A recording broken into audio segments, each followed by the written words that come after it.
Okay. We're back. Sorry about that, you guys. I promise it wasn't because of something I did. It wasn't me. Okay. What was the last thing that was said? Because we can go back.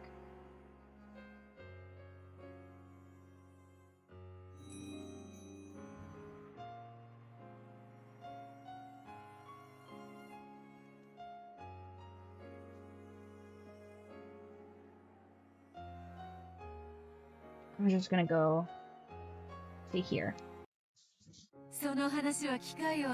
That should bring it back enough.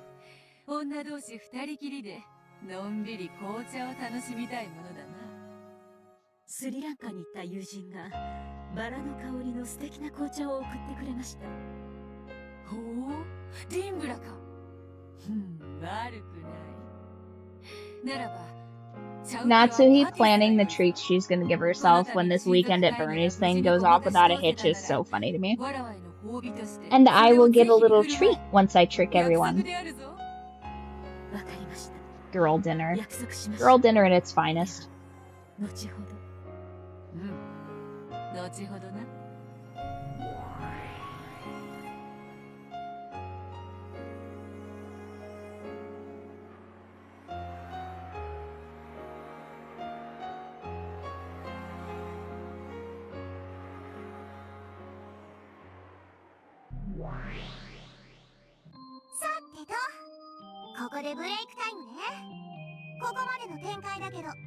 What?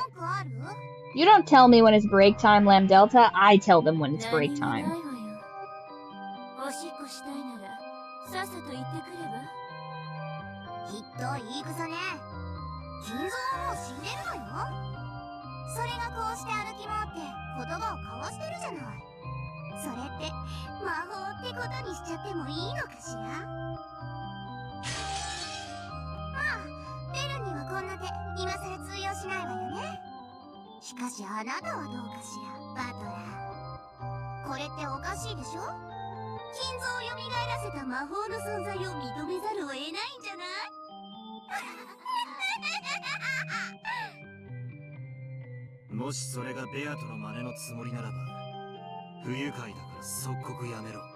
Absolutely.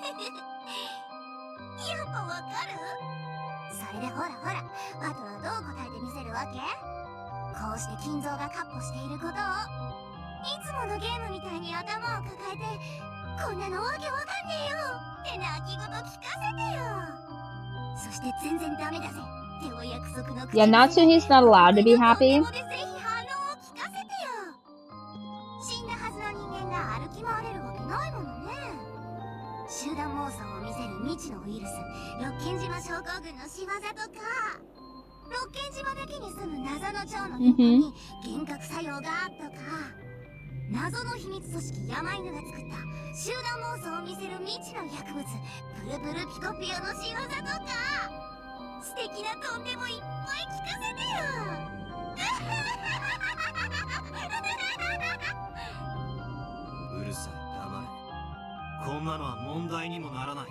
Well, of course.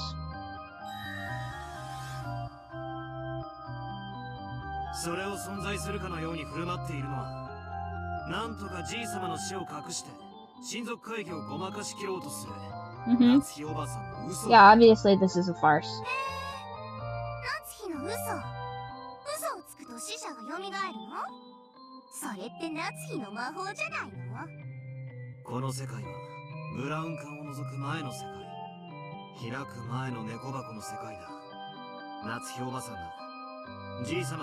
Hate that. 夏日おばさんがじいさまとバラ庭園を散歩したことは夏日おばさんの事実として提示できる。だからじいさまが現れることができる。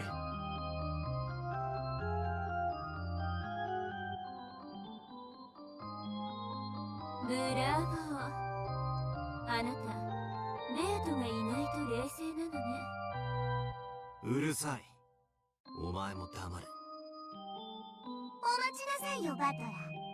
あんたのご考説によるなら、夏日しかいない場所には金蔵が現れることは確かに可能かもしれない。The what now? 夏日しかいない世界で夏日が金蔵を観測したと主張したなら、誰にも否定はできないものね。でもあの場にはカノンが居合わせて、彼も金蔵を見てるのよ。それをどう説明する気なのよ。全く問題ないな。カノン君は後宮家に雇われてる使用人だ。夏日おばさんにじい様の死を隠すために口裏を合わせるように命令されてるはずさ。だから夏日おばさんと同じように There a mutiny in my 存在しない kingdom? はずのじい様を見ることができる。Guards, put an air tag in Kaza's pocket. あいにくね、ラムだ。もうバトラはその程度の子供騙しには引っかからないのよ。そうみたいね。 Thus. ま、こんなのゲーム前の前座よ。料理の前のアペリティフ。飲み屋のお通し、 An aperitif? 寿司屋の緑茶。うるせえ。青字で言い直さなきゃ先に進めねえのか。そうね。一応もらえる？ Oh, thank you for the follow. じい様がすでに死んでいるにもかかわらず、何事もなかったかのようにカッポしているのは、 Natsuhi schizophrenic. じい様が生み出している幻想だからだ。同じ思惑を持つ人間たちはその幻想を共有できる。そしてあたかもじい様が存在し、ついさっきまで一緒だったかのように語る。だからさも当然のようにカッポしているんだ。よって夏日おばさんに組みしていない人間の Wouldn't you have to use a red or a golden or an orange heart instead of a purple one? Or is that because Twitch?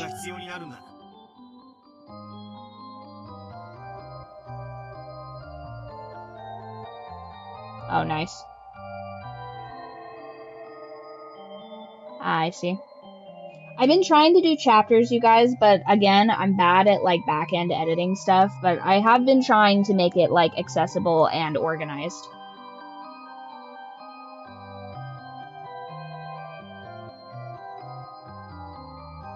Yep.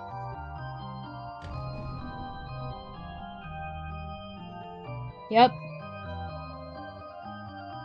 ご丁寧にも、お前のゲームの冒頭でじい様の死を隠すために夏日おばさんが南條先生たちを言いくるめるシーンまで見せてくれたじゃねえか。今さらこんな子供騙しには引っかからねえぜ。やるじゃない。未知の薬物プルプルピコピオとか期待してたのに。そんな妄言口にするわけもないでしょ。だってその存在を仮定することはファンタジーに屈したのと全く同じだもの。ウイルスだろうと薬物だろうと病気だろうと未知の要素である限りノックス第4条 Absinthe has been discovered, though. We looked that up, didn't we? 第4条って何の話だ。ノックス第4条、未知の薬物および難解な化学装置の使用を禁ず、殺人にこれを用いてはならないという規則よ。なんだそりゃ。未知の薬物 X、 未知の化学装置 X は魔女と戦う上での一番の武器だろうが。それ全部正式なミステリーでは違反だから。未知のウイルス、未知の薬物、未知の病気、未知の X を仮定なんて立派なファンタジーなわけ。ご愁傷様。それがあなたの推理だったなら、あなたゲームオーバーよ。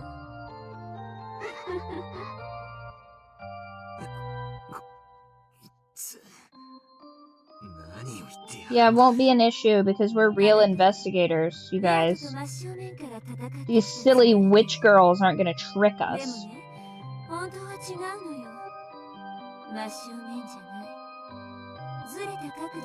They thought that they could trick us. They were wrong.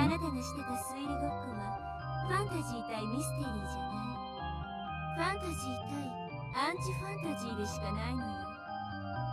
何を言ってやがるのかさっぱりわからねえぜ。だが一つだけわかることがある。俺のこれまでの戦い方にケチをつけたいらしいってことだ。Oh no. But I don't want to elaborate. That's kind of like my biggest thing. この物語を正式なミステリーで解釈するということ。つまりミステリーの禁忌に触れるすべての要素は初めから無視して書かれということよ。無視だと？例えばこれまでのゲームで何度も密室殺人があったでしょ。Oh no.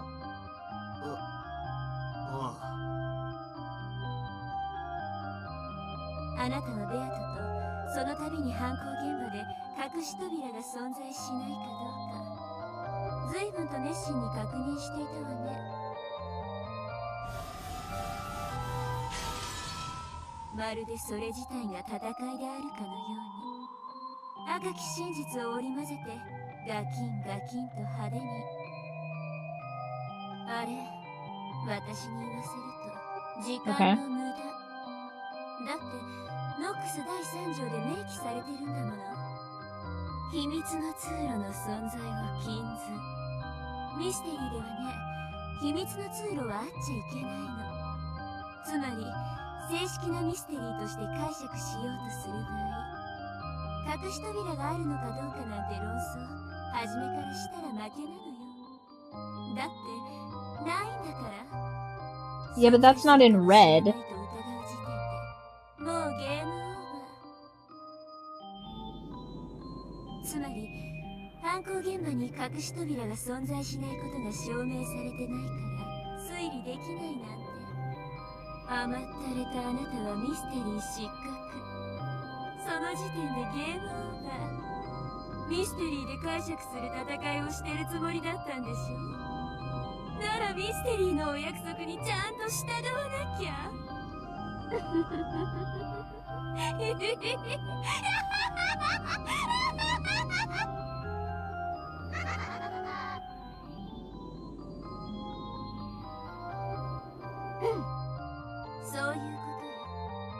すべての犯行現場には隠し扉が存在してはならない。Yeah, but she didn't say it in red. だからその存在を確か I に can't trust her. That's like the fundamental flaw of this whole thing is like whatever they say, you can't. どこかで聞いたな。推理小説の条件10か条みたいなやつだったか。ええ、そうよ。希代の魔女狩り大司教ノックスが振りかざす魔女をうがつ10本のくさびよ。それこそが魔女幻想というファンタジーと真正面から戦い打ち破るための正しい武器。さすがベルね。厄介な武器を持ち込むこと、ファンタジーの大敵だわ。Because I feel like at a certain point this game is going to do some nonsense where it's like, well, we told you a rule, and then you like go ahead with the basis that that rule is a fact, and it's like, oh, but we didn't say it in red, and it's like... それと戦う私はミステリー。あなたはただファンタジーを否定して交わし続けるのがやっとのアンチファンタジー。I mean, I guess maybe they couldn't say it in red, because if you said it in red, then it would like negate the whole purpose of witches. But like we know witches aren't real, so then it's like, well, you have to use your head, and it's like, yeah, but every time I try and use my head, you call me a moron, so it's like... お前たちとわけのわからねえ話をするためにここに戻ってきたんじゃねえ。さっさと話を続けろ。静かになさいよ。あんたの後ろの眠り姫が辛そうよ。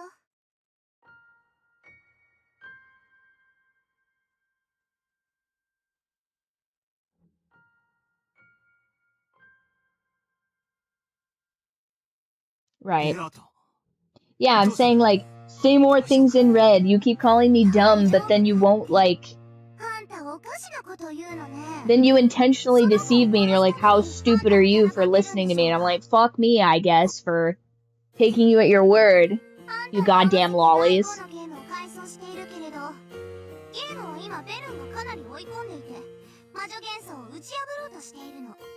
その存在が否定されかかってるんだもの。苦しむのは当然だわ。あなただって今金像が存在するわけがないと魔女幻想を打ち破ったの。あなたの攻撃がレアトに通った証拠。彼女にその苦悶は。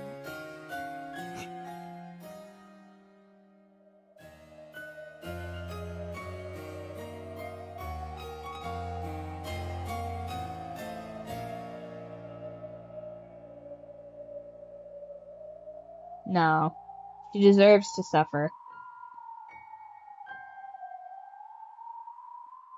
Atone for your crimes, witch.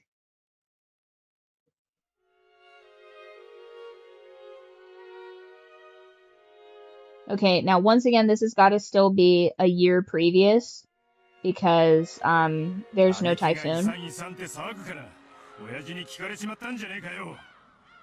私のせいじゃないわよ。どうしようもないでしょ。たまたま廊下にいて聞かれてたなんて事故でしょ、事故。予算か二人とも。今回は運が悪かったと思って諦めるんや。男の機嫌なんて。So they, okay, that's funny. They made it, they're like, you upset father by talking about the inheritance. He says you all have to leave. And they just took it, they just took their word. Oh, that's funny. That'd be smart. お待たせしました。船の準備が整いました。ほな行くで。今はぐちぐち言っても始まらんで。Wow. またのご来島を心よりお待ち申し上げております。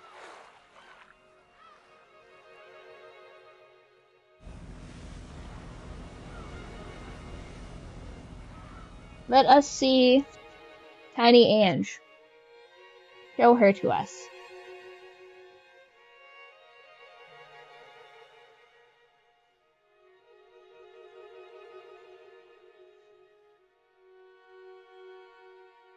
"船は出ましたか?" はい。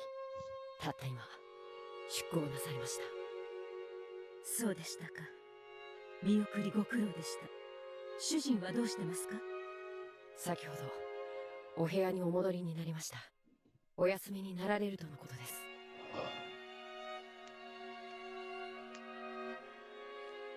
Of course, he's like screaming, crying, throwing up in his room. That's so funny.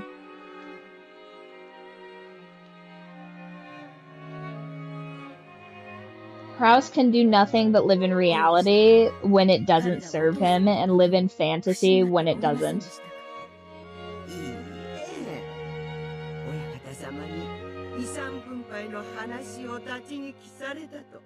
Haha, fools. Haha, fools. They think that he's alive, but he's dead. Stupid idiots. This is very Beatrice behavior right now. 大層取り乱しておいででした。しかし、熊沢もなかなかの演技力ですね。あの廊下での慌てっぷりは、本当にそこにお父様がいらっしゃったかのようでしたよ。熊沢さんは、そういうのが大変お上手ですから。あら、やだやだ、褒めすぎですよ。熊沢の病欠の電話は簡単に信じないよう、よく現地に言っておかなくてはなりませんね。それは手厳しゅうございますよ、奥様。本当にご苦労でした。お前たちと源氏とシャノンには、約束通り、過去1ヶ月分の休暇の買い上げと、新たに5日の有給を与えます。Okay, there we go. The bribery money.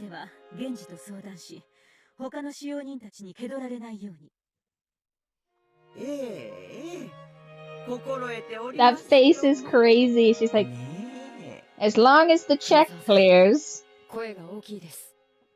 お、いけないいけない。そうですね。この話はこれまでとします。各自通常のお勤めに戻るように。そうそう、ゴーダに特別にお茶の用意をさせました。いただくように。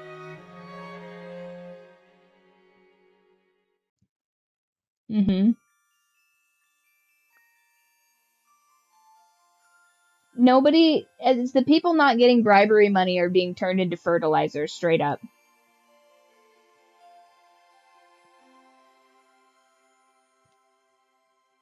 これがパティスですか。私はてっきり焼き菓子のようなものだとばかり。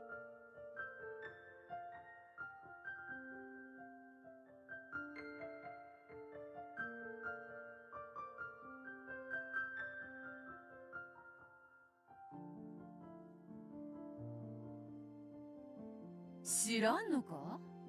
リンブラといえばこれだぞ。紅茶ならクッキー。ああ、チョコでもよいな。日本茶なら羊羹だが、塩昆布でもよい。中国茶なら小籠包。わらわは月餅も好きだ。驚きました。随分と I missed out on getting mooncakes this year. That was a bummer. まあ、伊達に千年は生きておらぬ。世界の名茶は一通り試した。お茶の世界旅行といったところか。Natsuhi finding the secret spice cabinet and having herself a little treat. Love that for her. 今日初めて知りましたので、これは貴重な体験です。わらわは六軒島より出られぬ身。これくらいしか旅をすることはできぬでな。そなたはどうか。富豪の妻らしく世界を優雅に旅してきたのであろうが。ジェシカが生まれる前は、主人はいろいろな国に私を連れて行ってくれました。嫁ぐまでは一度も海外旅行をしたことがなかったので、どれも新鮮な体験でしたよ。そなたも窮屈な家に生まれたらしいな。厳格でしたが、素晴らしい教育を施してくれましたよ。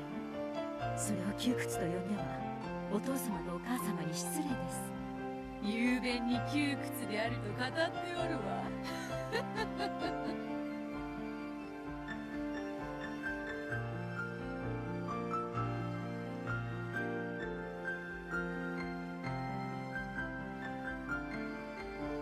主人はお父様と違ってアジアの国が好きで、香港、台湾、韓国にタイ、マレーシアも行きましたっけ？ I don't know if I'd want to go to Malaysia. Maybe 1980s Malaysia wouldn't have been too bad, but present day Malaysia, no thank you. 外国といえば西洋しか想像せん。西があれば東もあろうに。私も西洋の知識はそこそこにありましたが、東洋の知識はあまりなかったもので。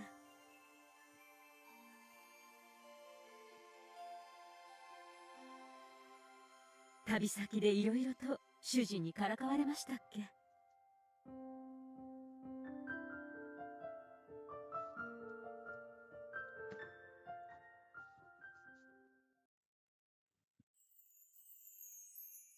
？Ooh, flashback.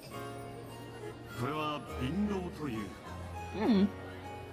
ここでは庶民的な嗜好品だ。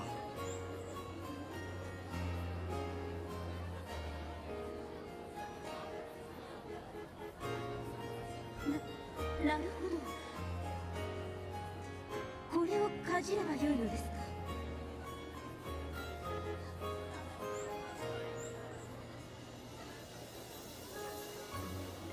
まあ待て。瓶炉には食べ方がある。確かにかじるのは楽しい。かじる。もぐもぐとかむ。しかし食べてはならない。かじって噛むのに食べてはならないのですか？うん。かじって噛む。食べてはならない。Huh. そして汁物を It seems sus. 胃を痛めるよな。わかりません。どうしてそんなものを食べなければならないのです？ガムのようなものとは思えない。噛んで味を楽しむ。噛んだくずと汁はこうして紙コップに吐き出す。Hmm. Oh, cool. お口の中が真っ赤ですよ。拭いて拭いて。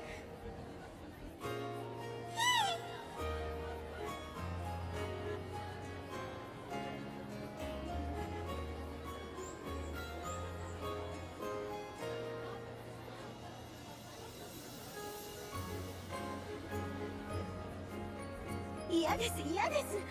結構です結構です。こういうのは異文化体験だぞ。ここでしかできない体験をしなければ旅行の意味がない。 Hard pass. I don't need any of this cultural enrichment. Gross. こいつは親父殿も好きだよね。昔は取り寄せたのか屋敷のテラスでももぐもぐやっていたものだ。夏日が来てからはやめたようだね。ほら、君が私よりも尊敬する親父殿も愛用していたんだぞ。ほらほら、遠慮なく試したまえ。いやいや、やめてやめて、あなた。 Here, eat this poison for a little bit. I was like, no thanks.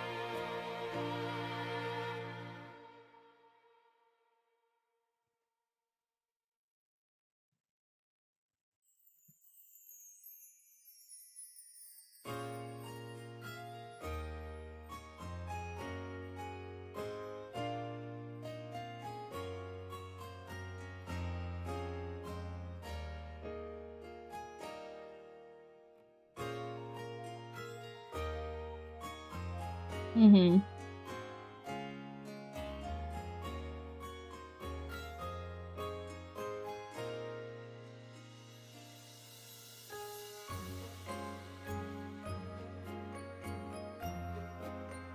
Do a little poison with me, my darling. And it's like, ass. I don't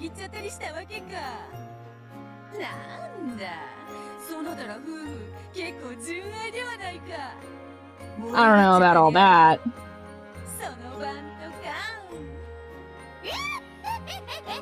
Calm down, Beatrice, damn.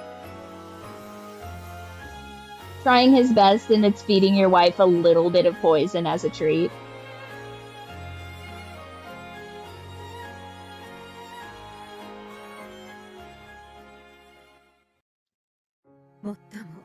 And they held hands. How indecent.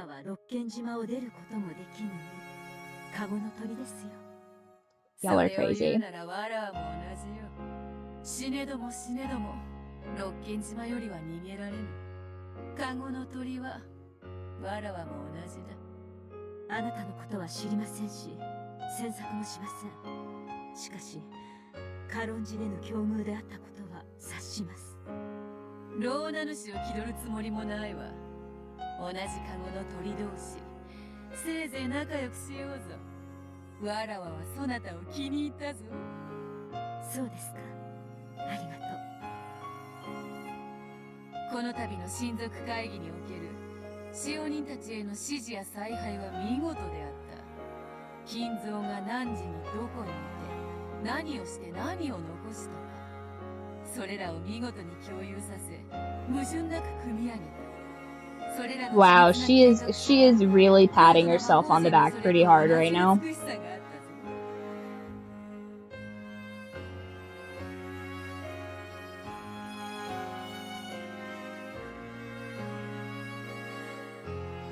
Natsui's literally here just playing The Sims. Like, and you'll make a bento box for him, and then you'll just leave it in his office, and then she's just, like, eating his bento.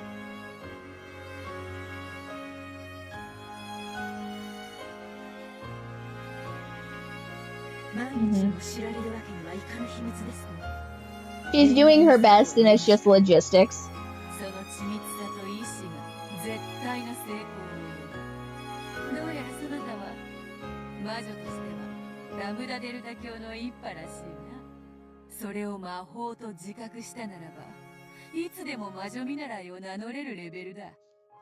それを魔法と呼ぶなら、熊沢あたりは差し詰め、仮病の魔女ですね。忙しい日に限って The Witch of 腰痛 Feigned で休むと Illnesses. 連絡があります。毎年親族会議の日にはいつもです。ああ、熊沢は違う違う。もっともっと高位の魔女であるぞ。正体知ったら驚くぞ。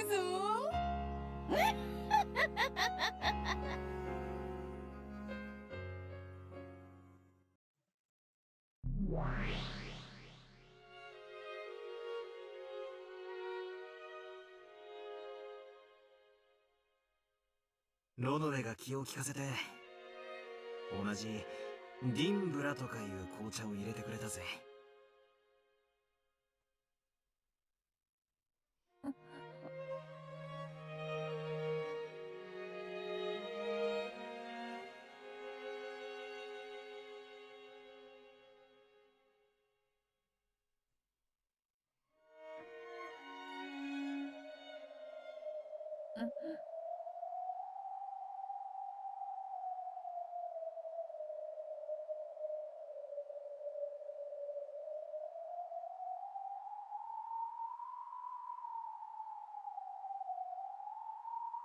People that are unconscious don't want tea.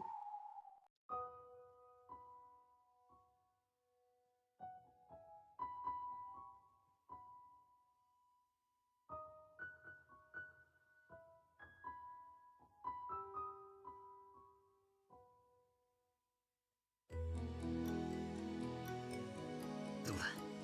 バラの匂いが素敵な紅茶だよね。口に合うか。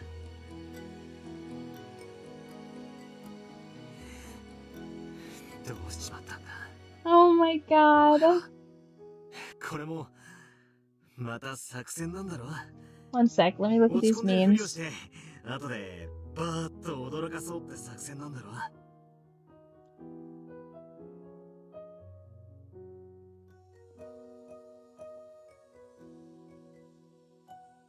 God damn it.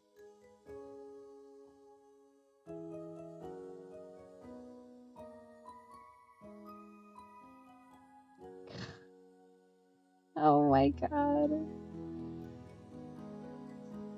Unbelievable. Somebody has to stop them, you guys. They're getting too much power. You can't let them keep getting away with this, you guys. You have to fight them. Stop letting them win. Okay?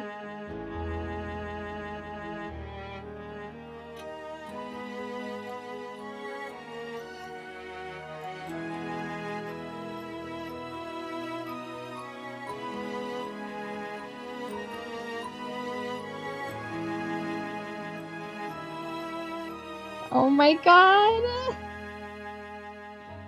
Oh my god. These memes are too good, you guys. They have to be stopped.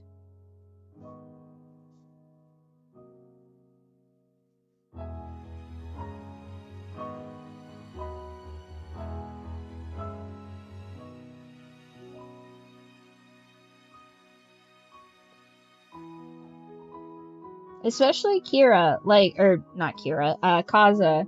Kaza needs to be stopped because I feel like a lot of you guys are sleeping on the fact that it's Aries season right now, and he's just raking in the points. Like, you guys, honestly, I feel like you guys aren't understanding the gravity of this, so I'm just gonna post a leaderboard right now, just so that you guys can see how quickly the ranks are. I mean, look at that. I do not see the meteoric rise of this cultist. You know, the ambition should shock and horrify you. Okay, unbelievable. This is also, you know what, this one's cute. One second, you guys, I have to just rip everything off of my screen for half a second.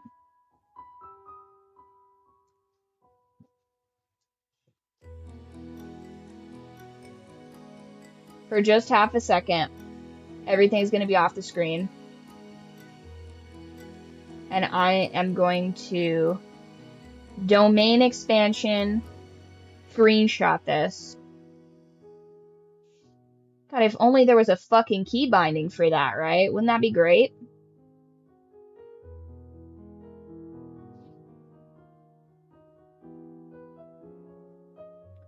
Okay. And save that.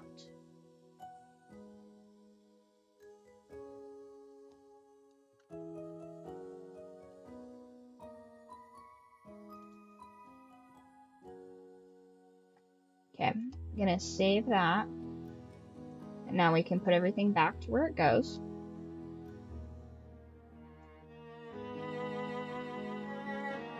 It is a nice image, you guys. Isn't it cute? Don't any of you guys want this as a screensaver? I mean, here's your opportunity. I mean, other than the fact that I have me and the chat on there. So if anybody wanted this as if anybody wanted any of this stuff as screensavers, like, I'll save it for you if you want. It's but a trifle.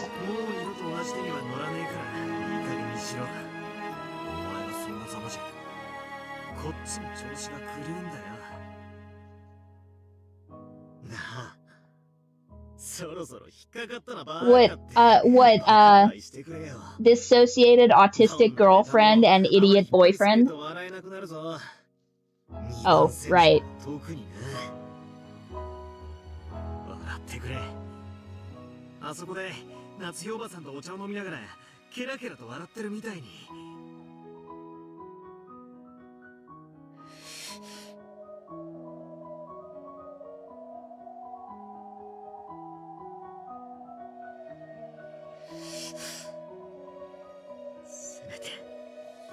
Battler giving her shaken baby syndrome.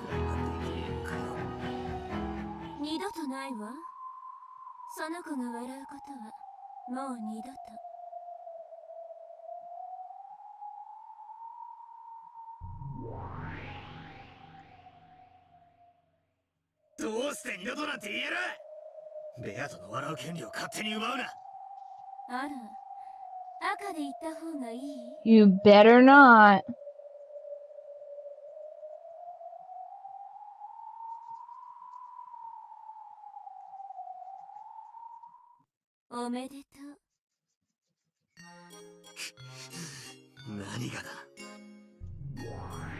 What?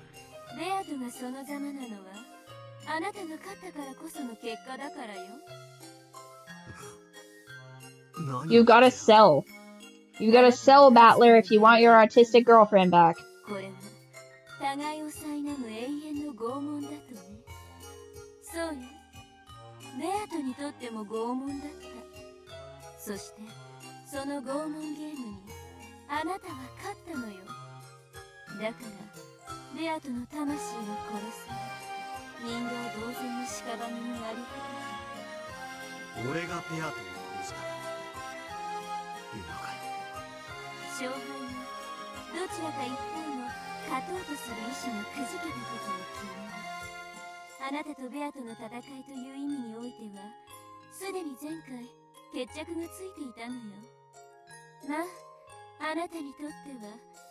So what's he supposed to do? Like, lie?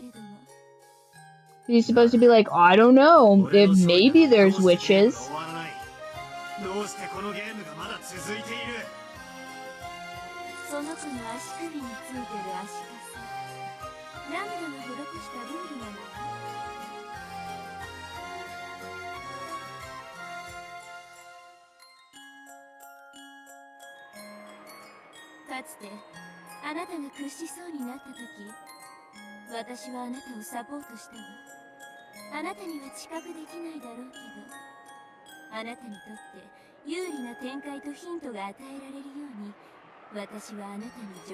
Sure.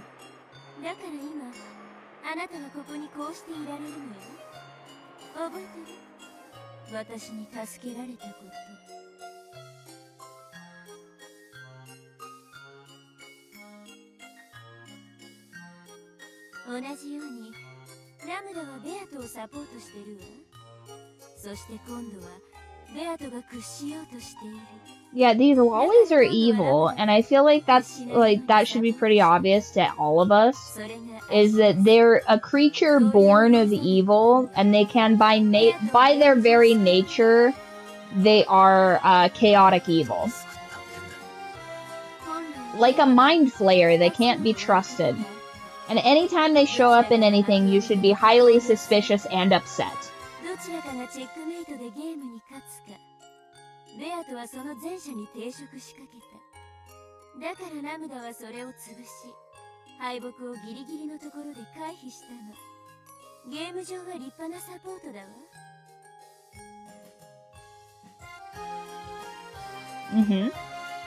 This is akin to when you meet the Emperor in Baldur's Gate 3, which Kaza won't understand.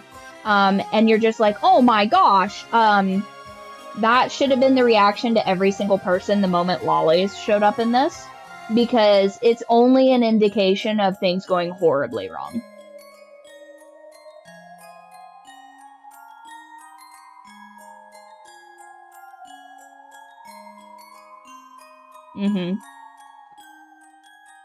Oh, yeah, fair enough. もう決着している。なのにゲームは終わらない。だから、ベアとは俺に託したんだ。早く勝って、このゲームを終わらせろってな。I mean, he's dead either way, so he might as well get to the bottom of it. Unless, here's the thing. It would be kind of interesting to me if, for sake of argument, here's my fantasy, right? Nanjo is actually not dead. He's trying to fake his own death because he's a coward. And he has little cakes in his pocket that he hasn't finished. So Battler, at the very end of this thing, Battler's like, oh my gosh. Right? Oh my gosh. Woe is me. And he almost dies. And this is what we're seeing as a result of that. This is just a metaphor for his brain hemorrhaging out, right? And then Nanjo crawls over to him and he's like, no, the boy must live. Like, if nothing else, at least one of them can survive, right? Because he doesn't know about Eva or any of that business, right? And so he performs emergency surgery on Battler's liquefied brain, right? He's doing his very best efforts. And we come to a secret, right? A secret hospital room with Nanjo's son in it. And Battler looks like a red-headed Kinzo, right? He looks like a red-headed Kinzo with a beard fully because he's been in a vegetative state for all this time. And he comes to just this chaos. And that's how he solves the mystery, right? He comes to and he's like, I know who done it. And they're like, oh my god. You know what I mean? Like, how crazy would that be? Wouldn't that be cool? Anyway. A brief diversion.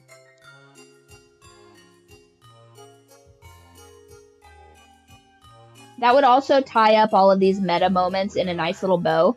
Because all of these lollies are literally just his brain melting. Or him being fed like an overdose of morphine. Like he's just in a regular vegetative state and some new nurse like accidentally like, you know, fat fingers the nozzle or something. And all of a sudden he's like in his like horrific nightmare dream where he's trying to piece together like the deaths of all his family and all of a sudden lollies show up and just neg him. And because he's in a state of, like, half-life, half-death, he sees Beatrice's ghost. Because he exists in this in-between. There's potential there, you guys. What do you think about that, Kaza?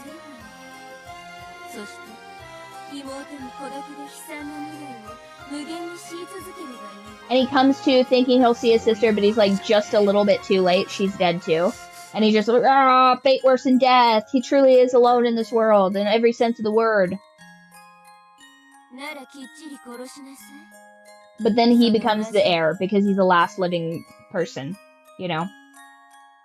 They have to do a blood test, though. And then that's how he finds out who his real parents are.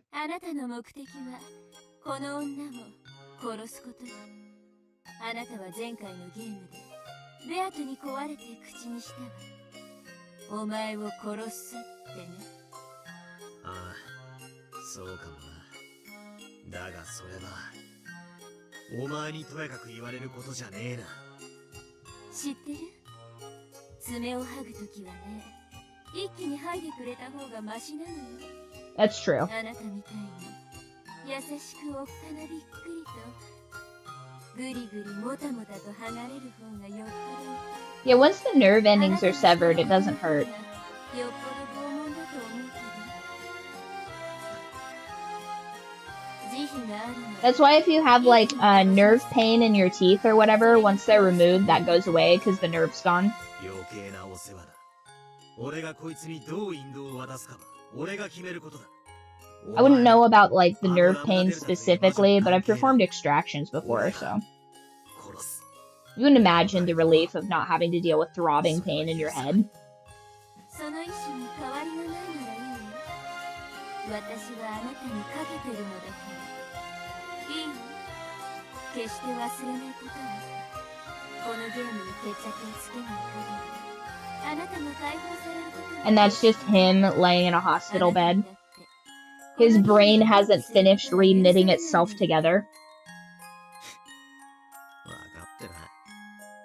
Well, I guess it wouldn't be his brain, it'd be his chest, right? Because he gets shot in the chest in one of the episodes.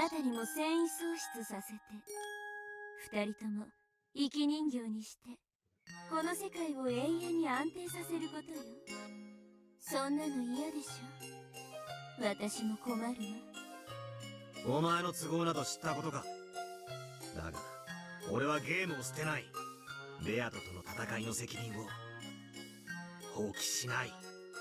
目的が同じで嬉しいわ。そしてそれは躊躇なくその子を殺すということよね。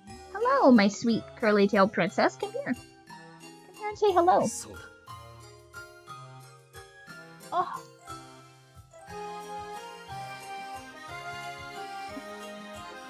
Wow. Oh my goodness. Wow. You guys, so lucky. Woo-hoo. Oh, no, for real. This thing is like so crazy. Oh, the Empress. The Empress graces us with her presence and her wonderfully curly tail. Have you guys ever seen a cat that curls her tail like this? I don't think I've ever seen a cat that does this. She's so amazing. Oh, oh, my pretty copper queen. Yes. Yes, good times and fun for all. Oh my goodness. Oh my gosh. Oh my gosh. Look at her. Look at how perfect and amazing she is, you guys. Oh, I also I forgot to post their weights. So once again, if you guys haven't already made a guess as to their weights, you can get a free level up in the Discord if you guess correctly without going over.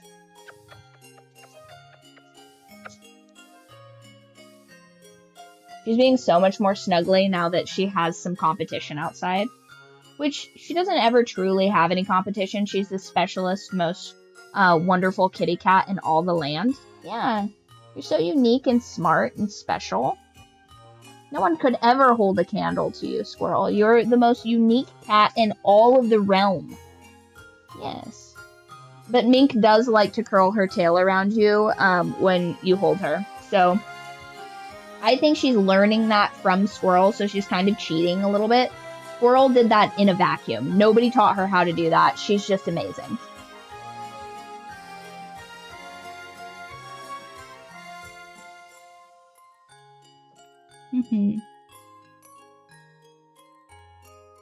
Listen, her himbo brothers know, okay? Her himbo orange boy brothers know that they are... I mean, I wouldn't say that they're common cats, but like, what's the next rung up from common? Squirrel is surely a rare pole. You know what I mean? She might even be a legendary pole. But what's like one rung up from common? You know what I mean? Because I've had tons and tons of cats. 危を乗り越える妙案を思いついたと信じる夏日が生み出した偽りの魔女幻想。二人が並んでお茶を飲んでるように見えるのは、ゲームマスターであり物語の語り手であるラムダデルタがそう解釈しているからなだけよ。夏日に対し一辺の愛も持たずに凝視できたなら、そんな幻想が見えたりはしない。だから私の目には夏日が一人ぼっちで黙々と紅茶を飲んでるようにしか見えないの。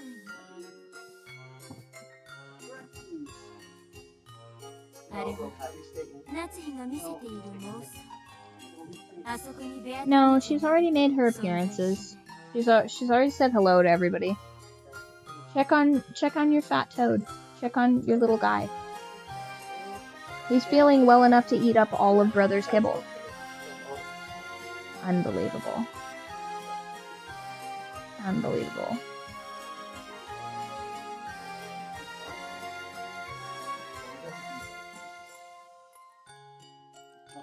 If Battler wanted to, could he say that this iteration of Beatrice doesn't exist to thus perpetuate that a Beatrice exists, but this one is a fabrication, like to soften the blow?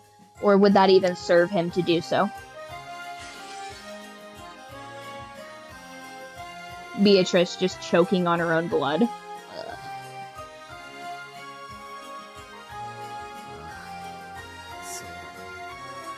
お前の推理は正しいと思うぜ。だが、それをベアトの前で口にする。 Don't say that in front of my imaginary girlfriend. ここはベアトの世界なんだから。あと、こいつを擁護するわけじゃねえが、夏日おばさんが本当に未知の人物 X、ベアトリーチと名乗る人物とこうしてお茶を飲んでる可能性だってあるんだぜ。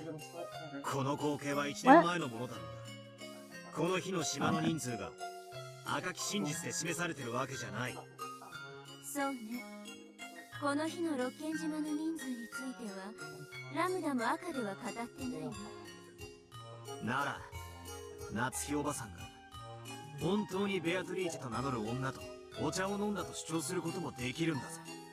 俺にお前の説を否定できないように、お前だって俺の説を否定できないんだ。だがそこにいるベアトが幻想だと断じることもできないぜ。ああ、猫ばこりね。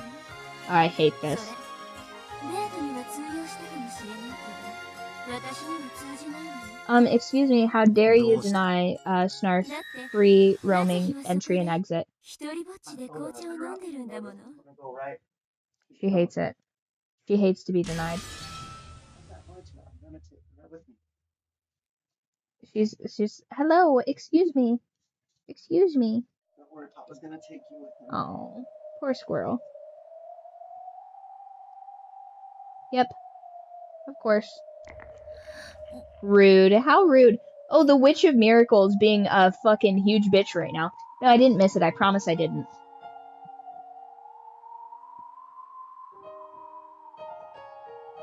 Battler is trying to give her the benefit of the doubt so that he could be nice. And Fern was like, turns out she was there by herself.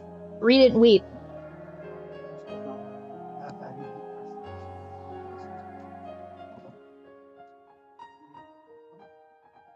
Remember, I have a little instant replay right there.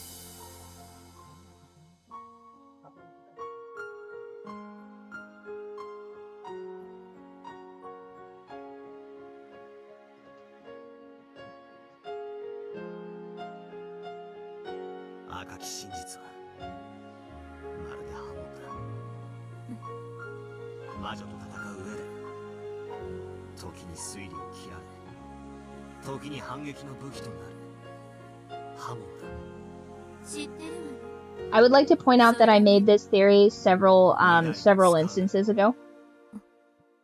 刃物は使うべき時に使えば道具だが、悪意を持って使えば凶器でしかない。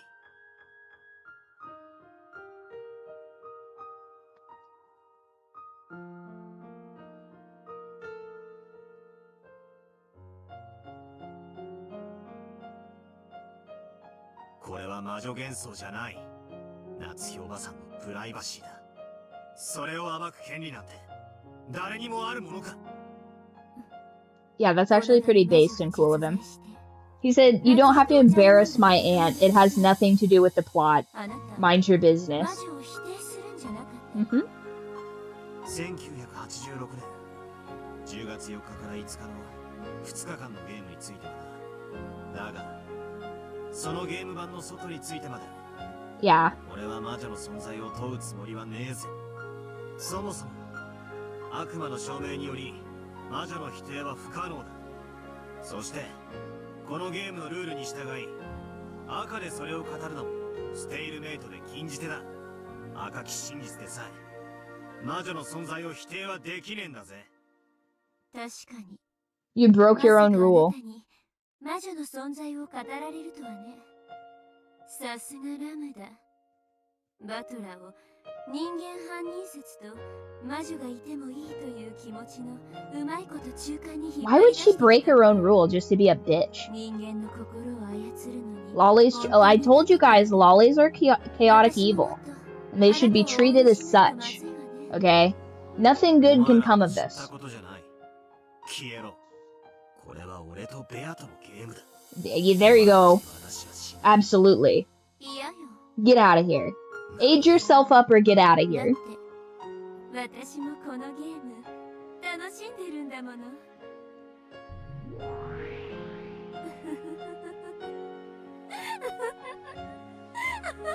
Matter of fact, I would much rather they be inanimate objects like a big reaper scythe and a sword yelling at me than lollies.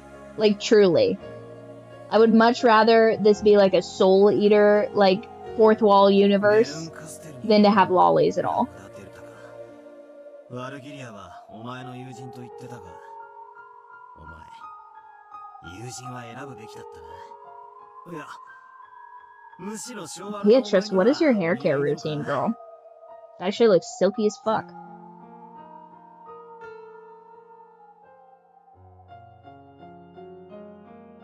Mr. Kitty, brother ate all your crunchies and you got locked into the room? Man, poor Mr. Kitty.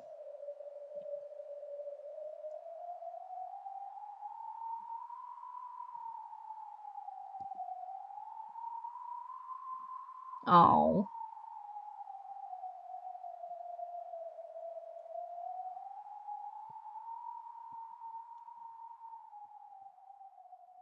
Is this a chapter?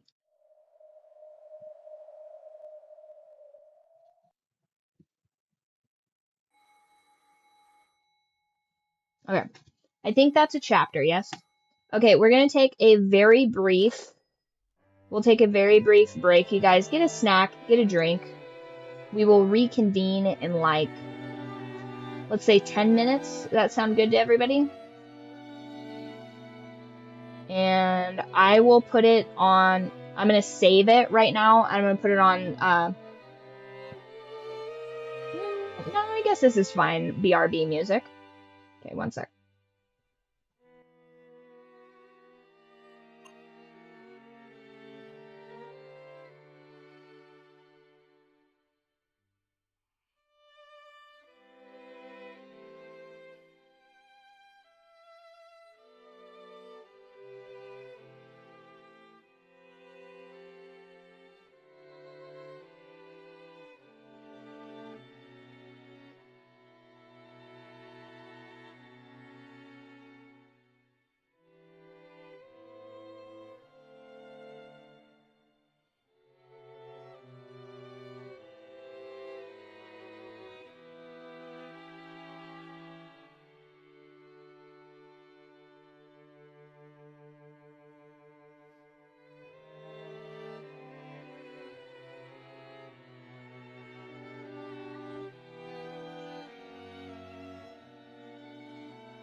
Alright, welcome back, welcome back. I've gotten a little snickety snack. Now let's figure out these murders.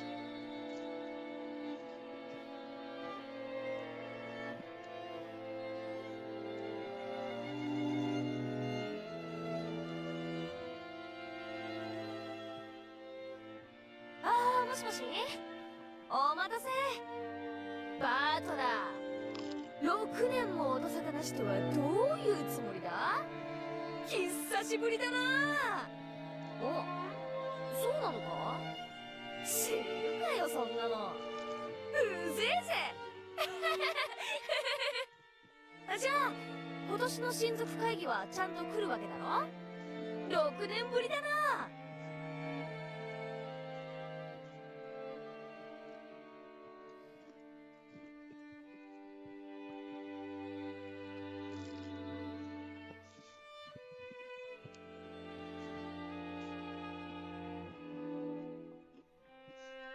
Uh-oh.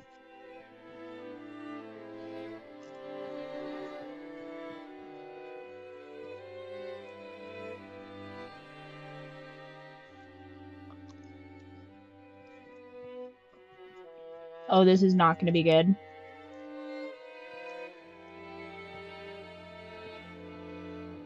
And it's been a whole year, too.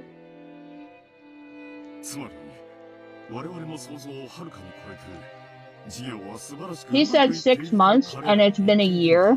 Oof. もはや絶対に釣り落とすことはない。それどころか、例の委任状だけでなく、これまでの損失さえも一気に取り戻すことが可能なくらいの大きな話になりつつあるのだ。Yeah, twice as long for twice as much.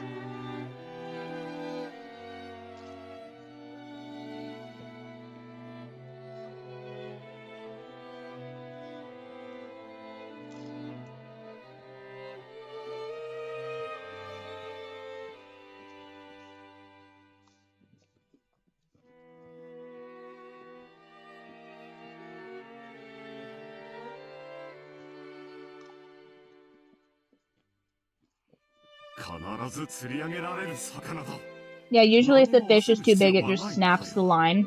Mm-hmm.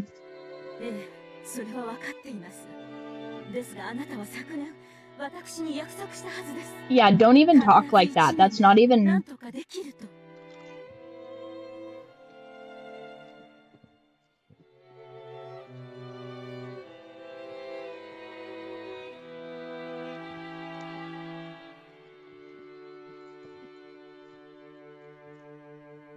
He's been way too flagrant with the truth there.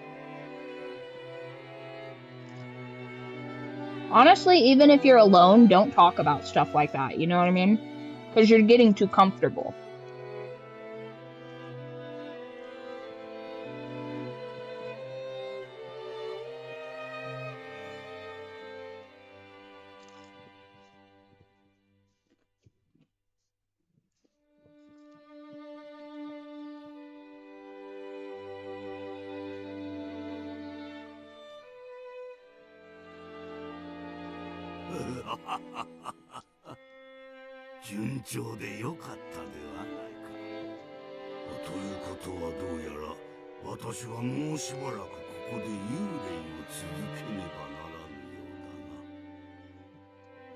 Get out of here. そなたの命などこの世を去ればすぐに悪魔どもに食い尽くされる運命よ。申し訳ありません、お父様。また今年もお父様にはお休みいただけないかもしれません。よい、気にするな、夏日。後ろ宮家当主はすでに私ではない。書斎の幽霊はおとなしく現在の当主の命令に従うべきだ。クラウスの資料は読ませてもらったが、なかなかに悪くない。お父様からご覧になってもですか？わらわから見てもなかなかのものよ。誰もが勝利を確信し、相当の魔力が集中している。その結果、さらに勝利が熱くなり、ますますに人と魔力を集め黄金を生み出そうとしている。錬金術の王道を見事に体現しているぞ。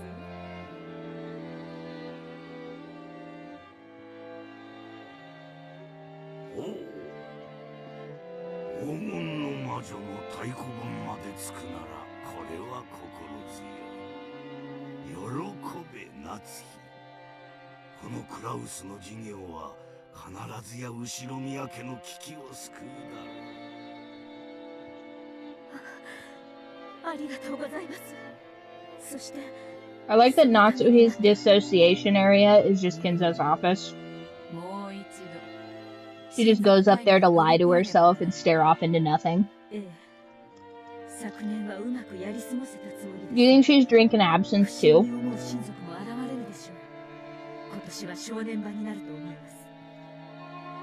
去年の親族会議の時、ひょっとしたらもう一度同じことになるかもしれぬと予見したそなたは正しかったな。最悪のケースを想定するのは、 I mean, you would need to have the liquid disappear because if Kinzo was there, he would be drinking it. And you would need to like acquire more if he was indeed alive this whole time because he's like a serious drinker.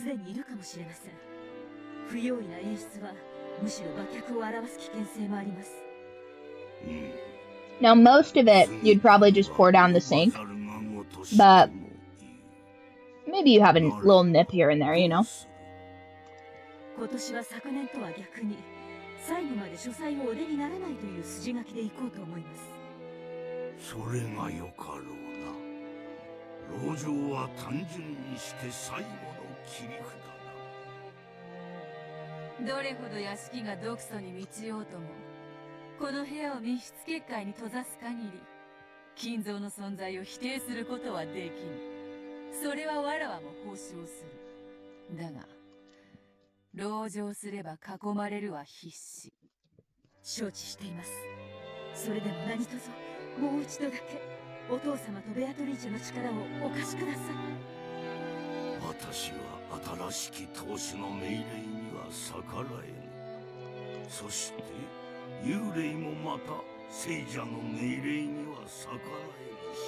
I thought the ghosts were like famously known for not doing that, but whatever. それに従おう。ありがとうございます。わらわは嫌だぞ。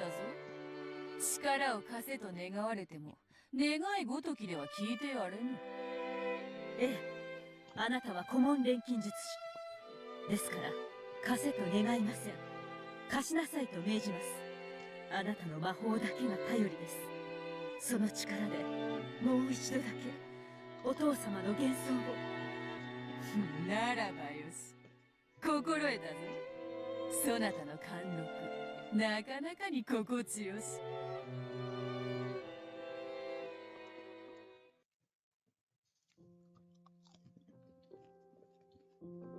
なるほどな。そして、今年の親族会議を迎えるわけだ。じい様は不機嫌だからと書斎に閉じこもり、誰の前にも姿を現さない。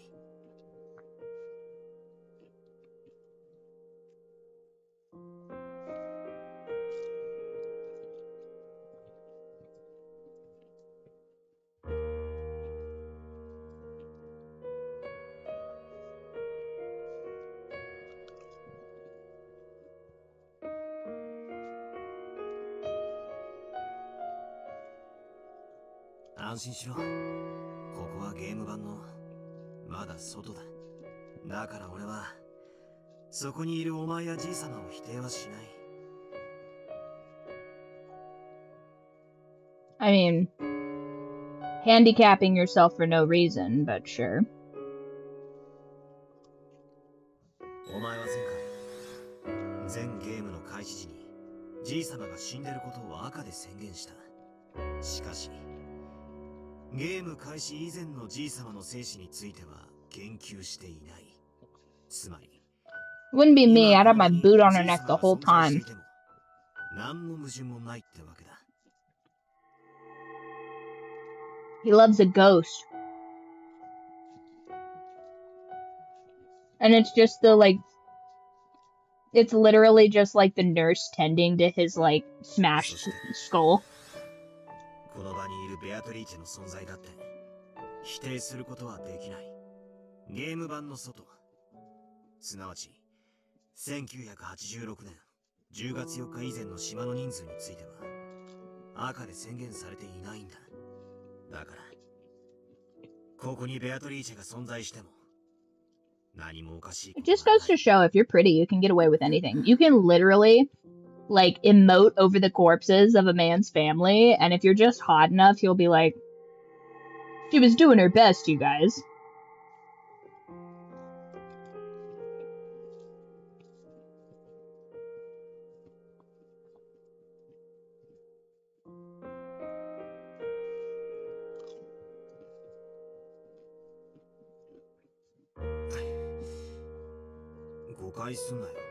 Mm-hmm.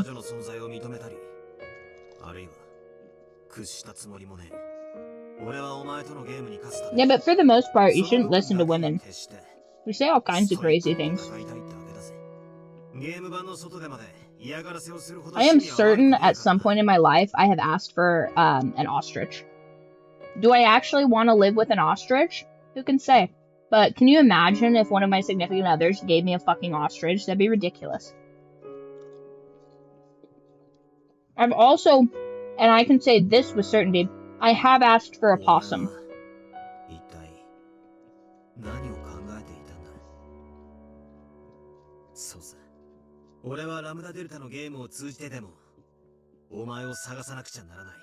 Also, welcome back. Nice.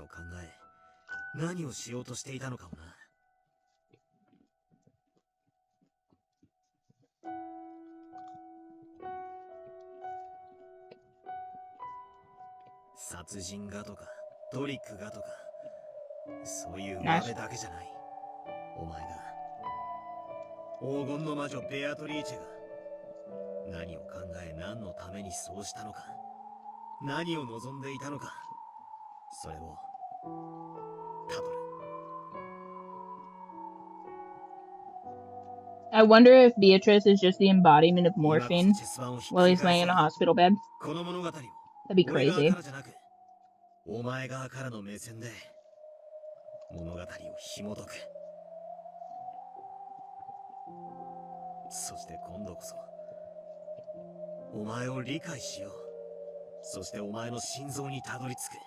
If we have a single musical number in this, I'm raging.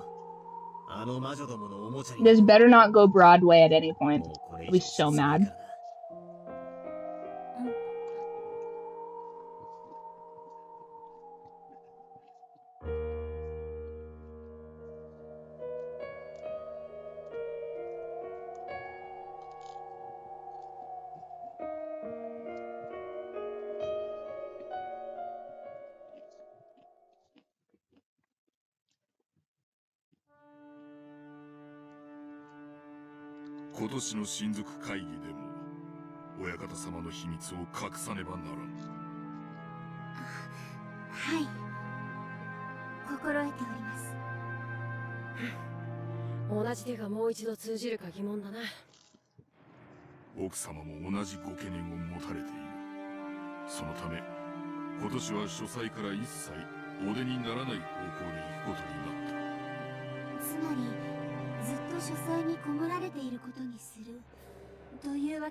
そんなひどい。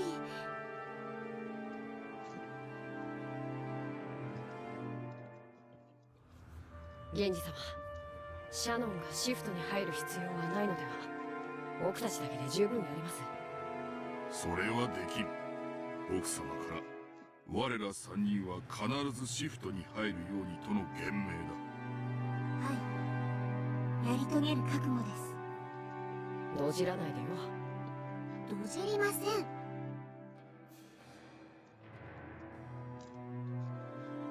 シャノン、カノン、すでにお使いする親方様はお亡くなりになっている。しかし本当の意味でお亡くなりになるまで我らの奉仕は続く。あの書斎は無人ではない。今なお親方様がおられ、日々の研究に勤しまれているのだ。それを深く心得よ。はい、源氏様。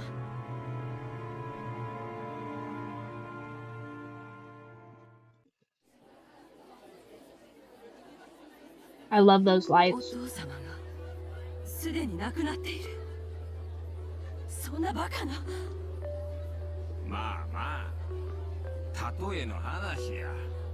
武田信玄はその死を3年の間秘密にするよう遺言したっちゅう有名な故事があるやろ。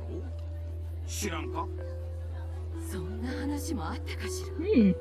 日本史はよくわかんないわ。Cool. 当時武田は織田や徳川 Yeah, to avoid a power vacuum, that's really smart.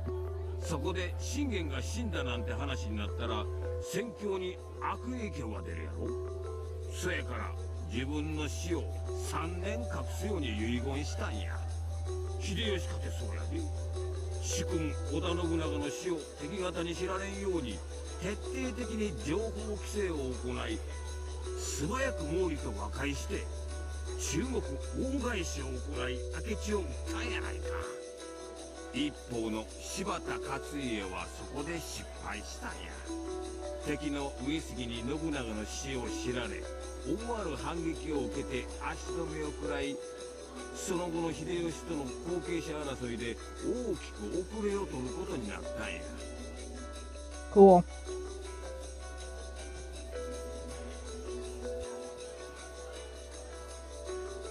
早い話が、わしは去年の親族会議から Took him a while to puzzle through that, though.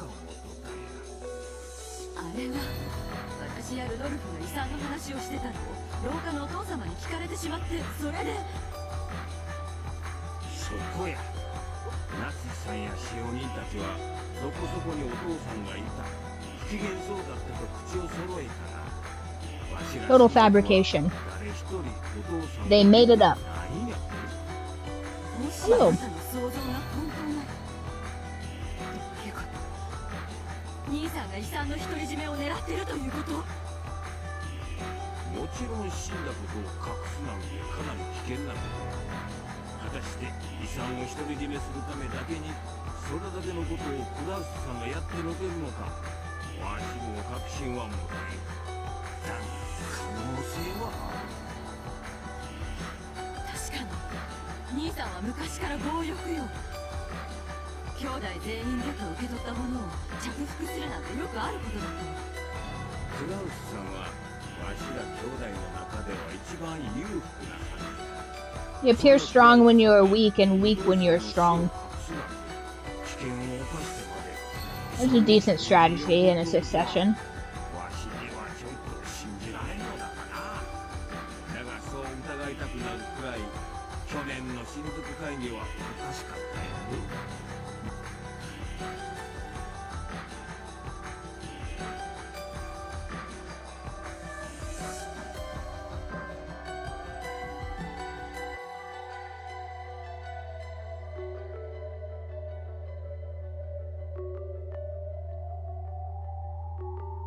確かに疑ってみる価値はあるわね。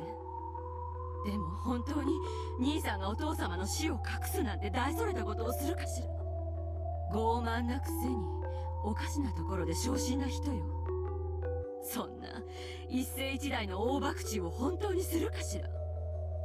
No, he wouldn't, but Natsuhi would. 今年の会議ではきっちりお父さんのご尊顔を拝謁した方がええやろな。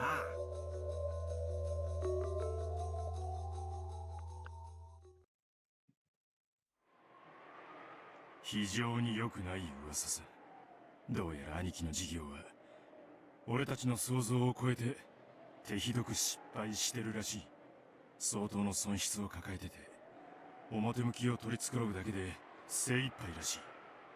つまりクラウスさんからお金を借りるのはとても難しいことという。Yeah, if he has no money to borrow. ああ、泣けてくる。クラウスさんにとって経済的に困窮していることはある種の弱みにはならないの？弱みそりゃ投資家は超えてるから投資家なんだぜ。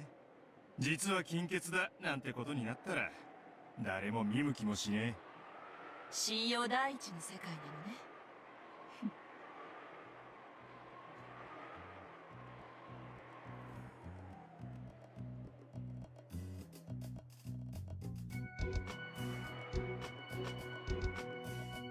クラウスさんの信用はクラウスさんのこれからのお仕事に必要だろうけれど、私たちのこれからには必要ないわ。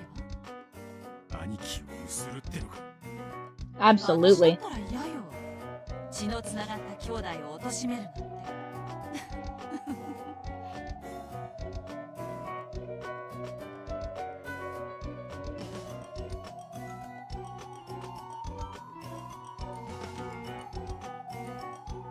Right. There's a reason she's an S tier. あったら悩んだりしね選択の余地のない問題で悩むのは人生の無駄だと思う。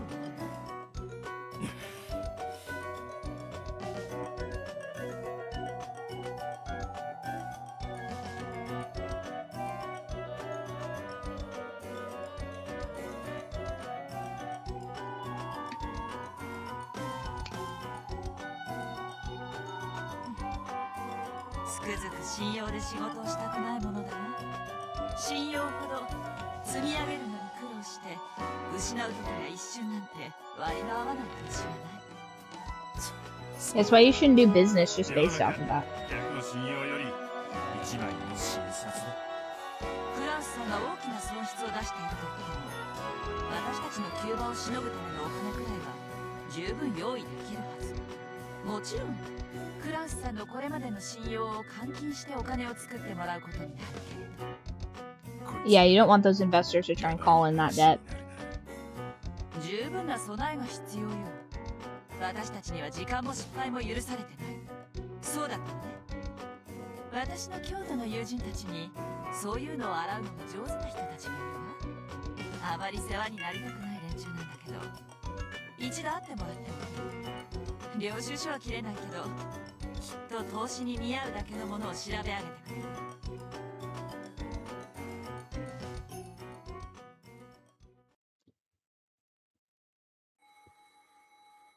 Ooh, who is this? Rosa? Yep. マリアも元気よ。そちらは大きなお世話よ。ありがとう。え？さあ、スケジュールを見てみないとわからないけど。実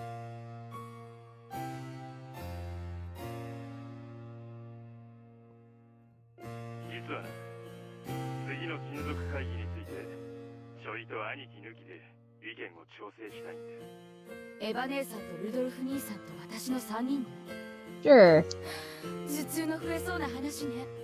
電話で詳しくは話せない。だがお前にとって聞く価値のある話のはずだ。それはいい話？もちろん姉貴は乗り気だ。姉さんは？ローザには賛同してほしいだけだ。金を出せとかそういう話じゃない。俺たち3人が全員結束してることがまず大事。わかる。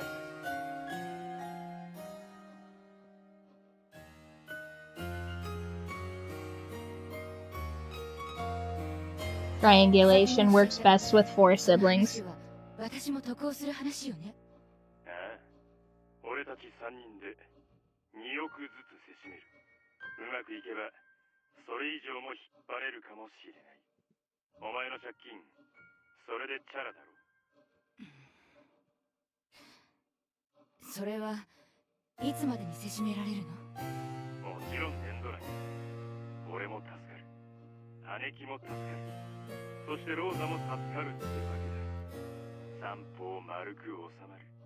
姉さんが話に乗るくらいには勝算があるのね。話を聞く気になったか。ちょいと急だが、次の日曜日の19時に銀座のお前のお気に入りの喫茶店で会おう。俺と姉貴の予定がそこでしか合わねえ。問題ないか。2億捻出できる話なら聞かないわけにはいかないわ。では次の日曜日の午後7時にレオポルドで。マリアちゃんによろしく。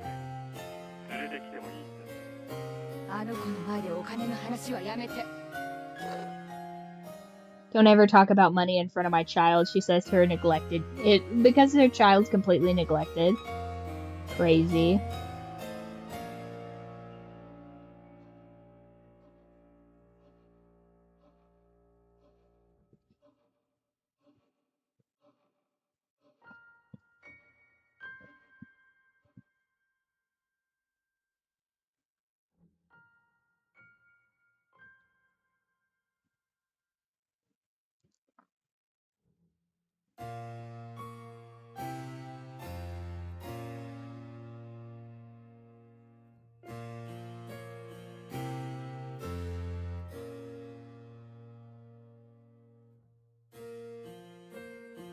Oh my gosh. Never miss an opportunity if you're gonna abuse your child, right?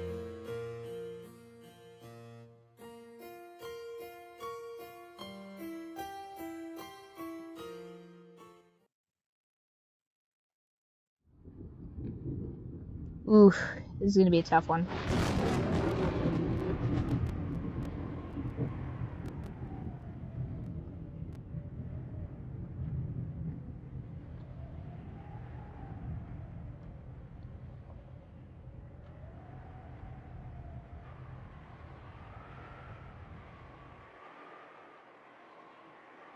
Yeah, that's a big problem. 台風が彼らを永遠に遠ざけてくれればいいのに。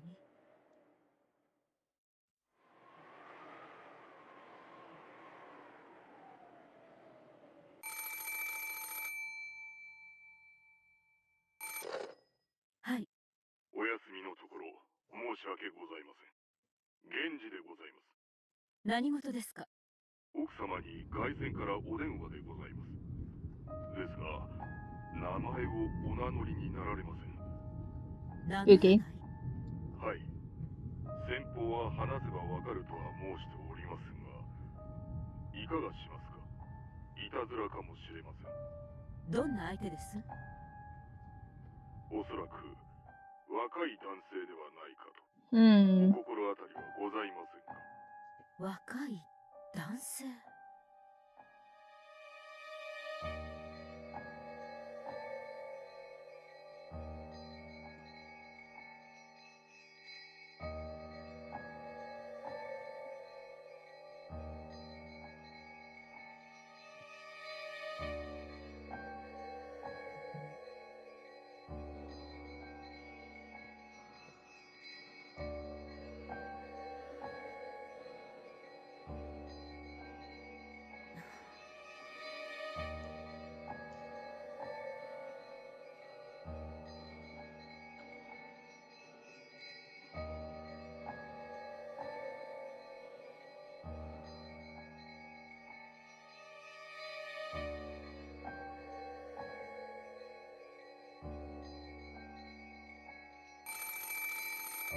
もしもし。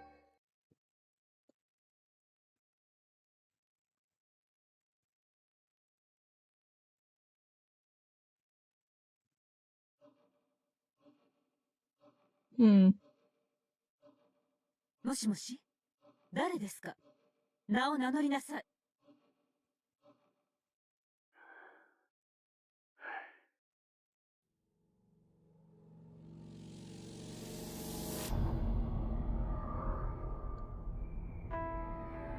久しぶりだな。どれくらいぶりになるんだ？一体何年ぶりかな。何の話です？あなたは誰ですか？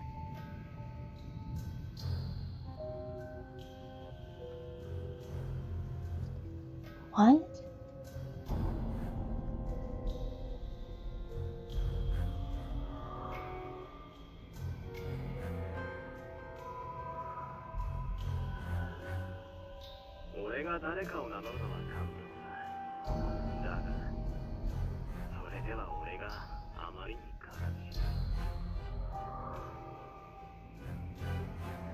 何を言っているのか分かりかねます。あなたは誰ですか？そして私に何の用ですか？それが言えないなら興味はありません。切りますよ。俺の望みはあんたに思い出してもらう。Nice squirrel. 何を思い出せというのですか？あなたなど知りませんし、思い出すような心当たりもありません。そんなこと言うなよ。俺はあんたの子供じゃないか。Battler? 何ですって？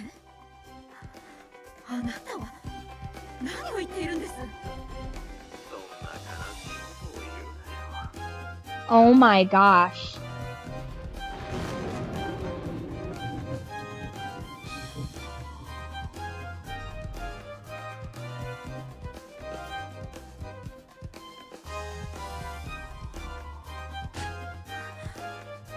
あなたに母と呼ばれる思いはありません。何のつもりか知りませんが、もう切りますよ。俺は復讐のために帰ってきたんだ。あんた19年前の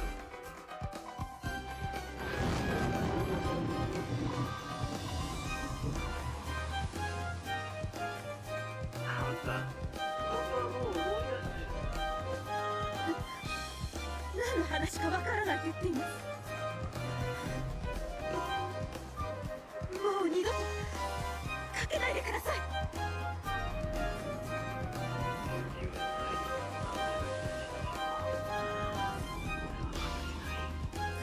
だからあんたを呪うためにあえてそれでも。いや、だからこそ俺はあんたの母さんと呼ぶよ。もっと深い。俺もガーズの子供だから会議をしてくれるよ。19年ぶりにあんたに復讐するために。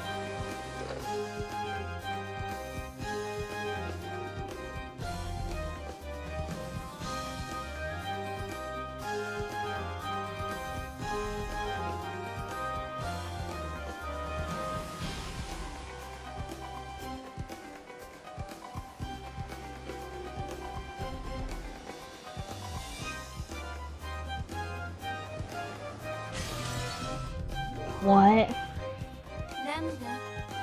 Okay. New theory.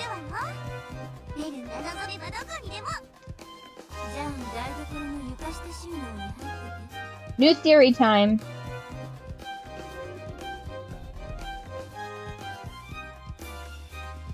Okay.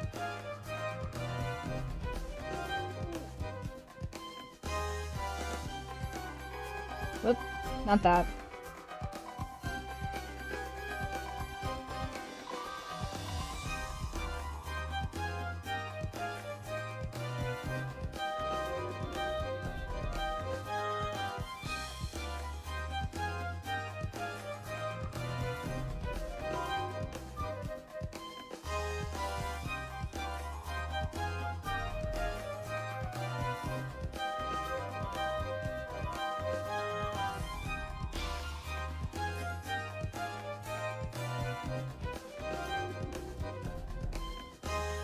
I'm having a hard time connecting them.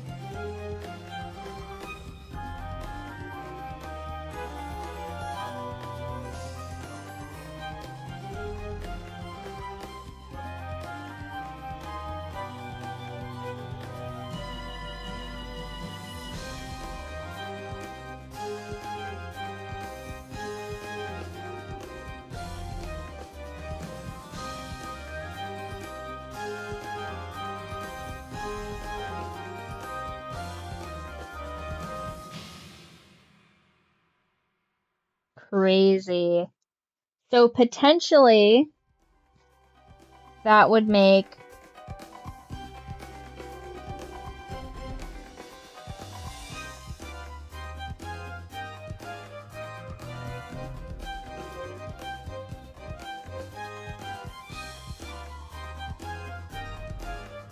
Yes, yes.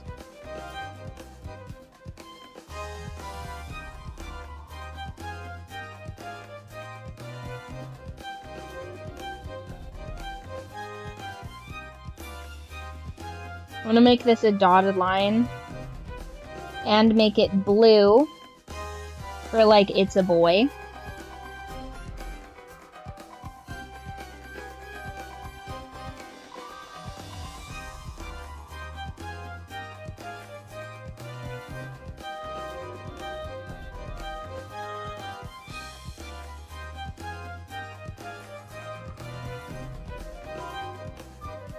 Make it like a dotted line.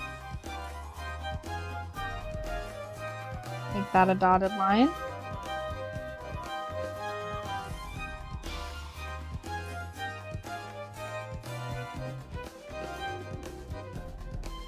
I'll make that one pink because that's a girl. And that one pink because that's a girl.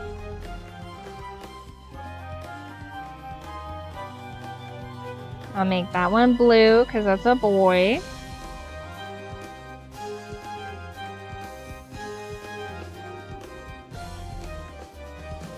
So either Battler is Natsuhi's kid and this is like some wild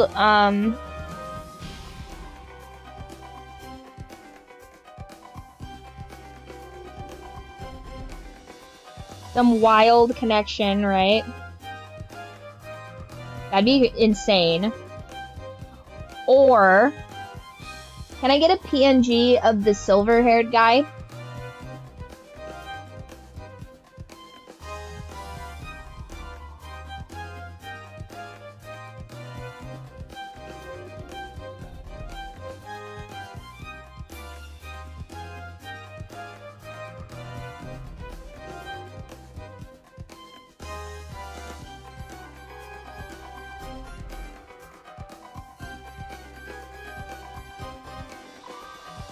I think it's probably Battler. But I could be wrong. I'm open to the possibility that I'm wrong.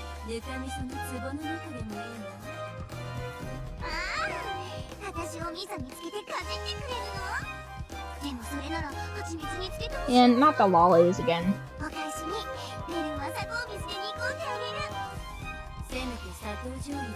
Boo, skip the lollies.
が復唱要求に応えないならそれでダメだね。スタート。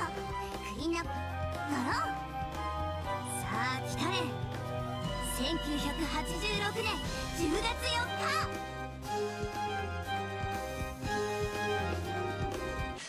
I don't understand.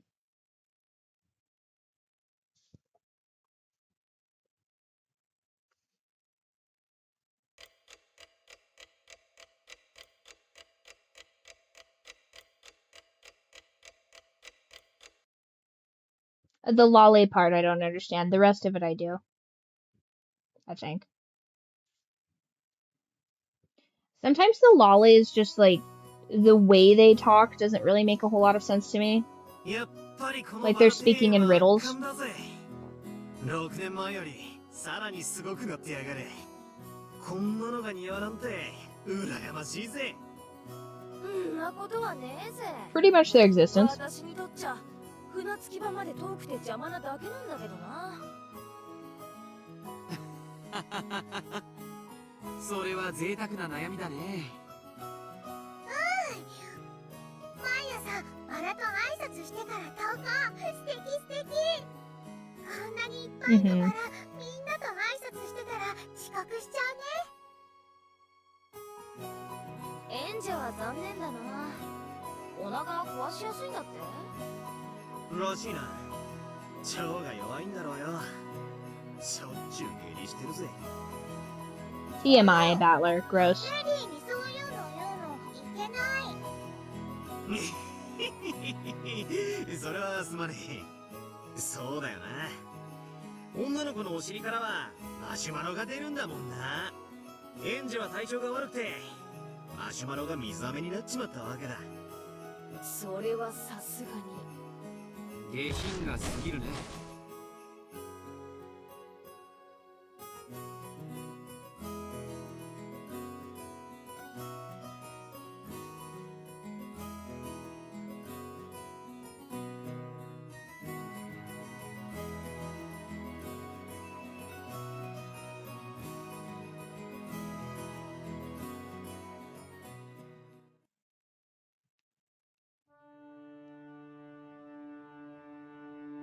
奥様、旦那様がお探しです。もう少ししたら行きます。まだお昼にもなっていないのに。疲れました。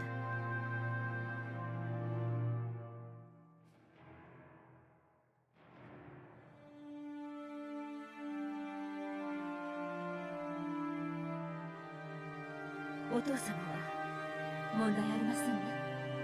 はい、お任せを。シャノンとカノンも今日の段取りを十分に心得ております。熊沢は嘘をつくのが上手なようですから心配しませんが。 Oh my god, Tiramisu is the weak link, of course. 少し心配です。隠し事が苦手そうでおられますから。お任せを。可能な限り私が南條先生のお近くで補佐するつもりです。あなたがいてくれるなら頼もしいですね。本当に助かります。源氏の力なくして成し得ないことです。恐縮でございます。安心せよ。書斎の密室結界は完璧だ。結界を破らぬ限り誰にも金蔵の秘密を暴くことなどできん。ええ、分かっています。しかしあなたも先ほどの客までのやりとりを聞いていたでしょう。うん。やはり去年の時点で相当な不信感を持たれていたのであろうな。No, just his head, Kaza. Not his body. Only his head. So that I might make him a sticker.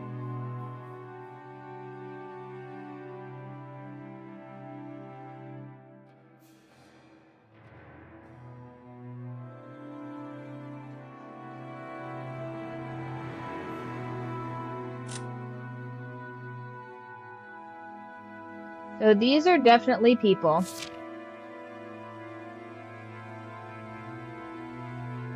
I see some characters have been omitted.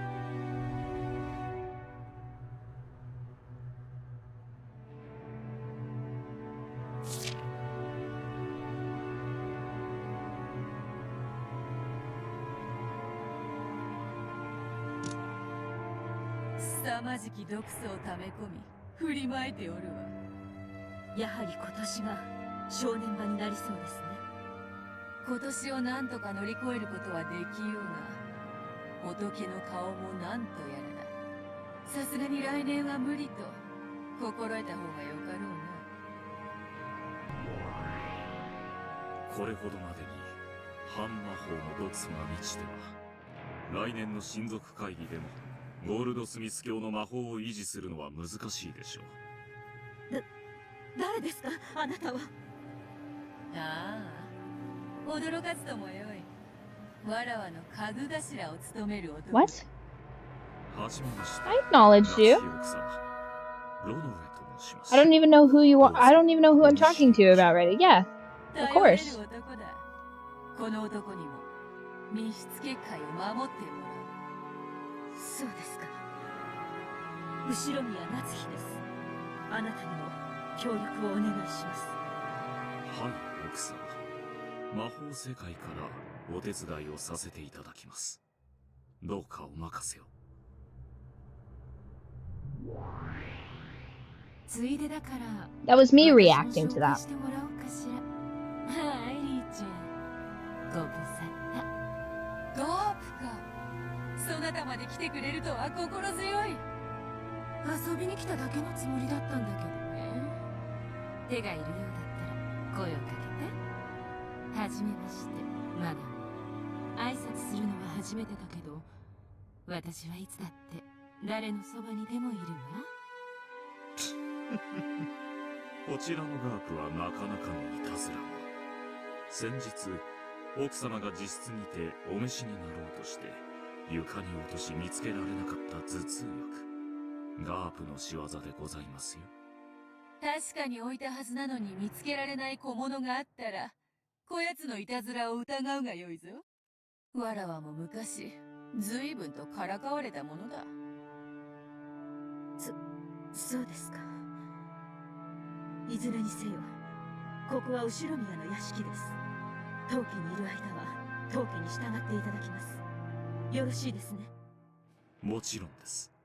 心得ております。魔法世界での源氏と思い、どうぞいつでもご用命ください。Think of me as the Genji of the magic world. 家主の顔は潰さないわ。ロノウェもガープも頼れるぞ。しかし魔法の世界と人間の世界は表裏一体。わかってます。もちろん私も人間の世界から努力します。力を合わせてお父様の秘密を守りましょう。うん。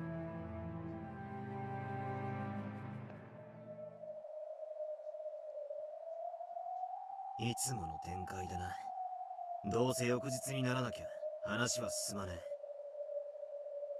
まあそうね。10月4日は私にとっての準備ターンみたいなものだし、バトラに何もする気がないのなら10月5日までのんびりしててくれていいのよ。6人死んだら呼んであげる。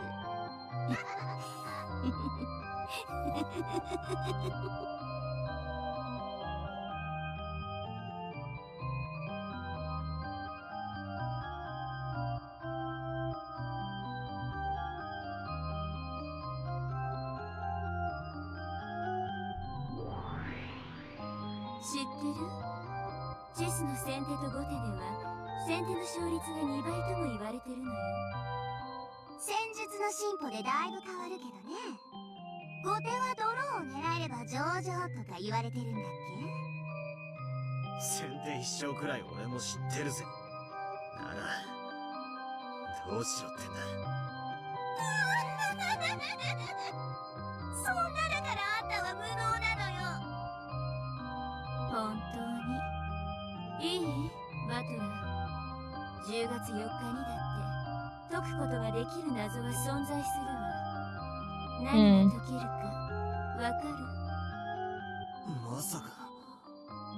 いや、しかしまあ見てなさい、無能のバトラー。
降り始めたようやな。やれやれ。土砂降りは心の中だけにしたかったもんだぜ。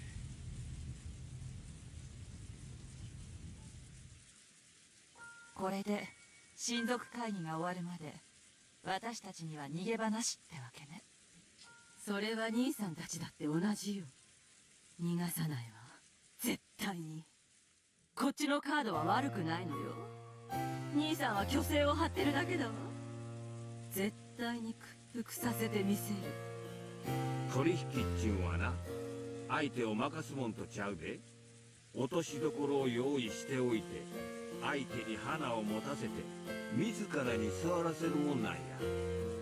秀吉さんの言う通りだな。さっきの話もちょっと追い詰めすぎよ、エヴァ姉さん。兄さんにはあれくらいでちょうどいいわよ。なんだ、ローザは寝ちまったのか。朝が早かったとぼやいとったな。ま、昼寝もええんとちゃうか。Now the boy is a sticker. 今から仮眠も賢いかな。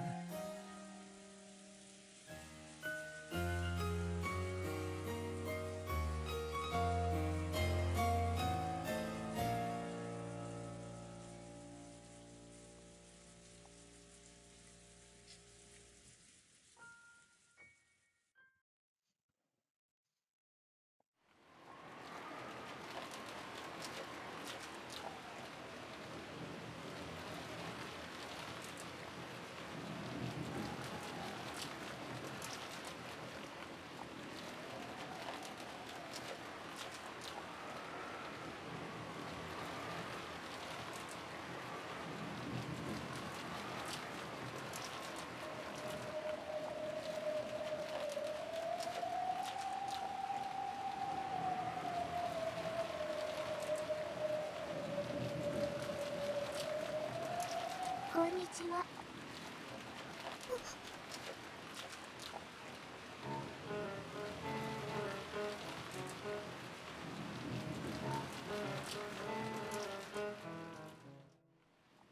Oh no. 旦那様、奥様、探しました。大変でございます。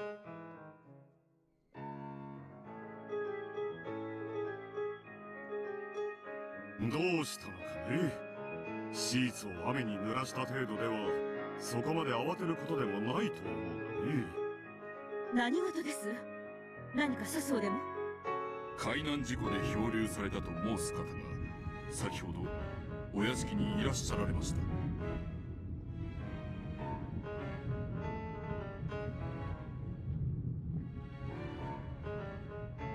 漂流？それは本当かね。気の毒に来客として丁重に扱い。 Is this a rerun? No. I'm just massively inattentive. 診察しております。まだ診察中です。 I grasped the basic nature of what's occurring here, but I was trying to adjust a sticker in my notes. それはよかった。私とナスヒは今大切な話をしている。終わったらすぐに見舞いに行く。その漂流者にはぜひくつろいでほしいと伝えたまえ。かしこまりました。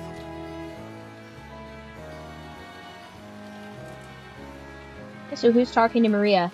This sketch person that most assuredly doesn't exist? It's not. It's a little girl. How convenient.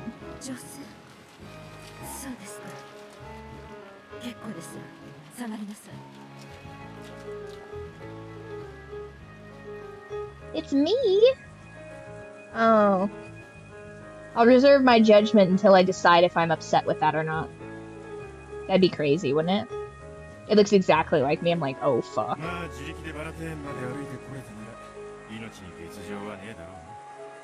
Listen, if everything was burnt down, okay, it would solve all their problems.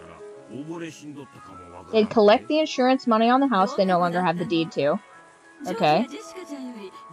Kinzo's body. Oh no, Kinzo burned to death in the house. You're welcome.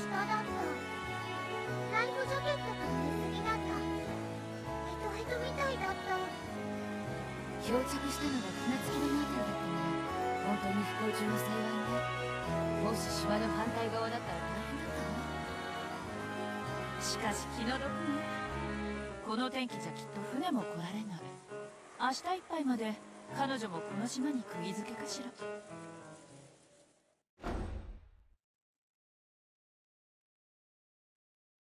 皆様、お茶はいかがですか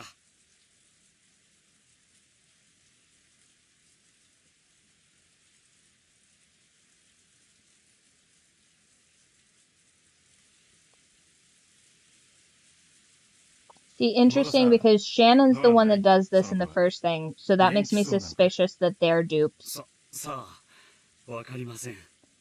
Canon and Shannon presumed shapeshifters. Sus, for sure. I can't wait to make that thumbnail, by the way.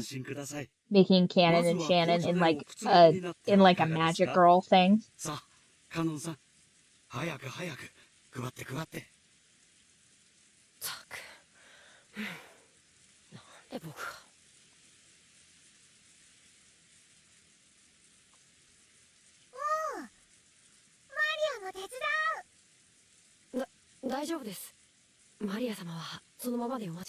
Like, imagine that the actual... Hold on.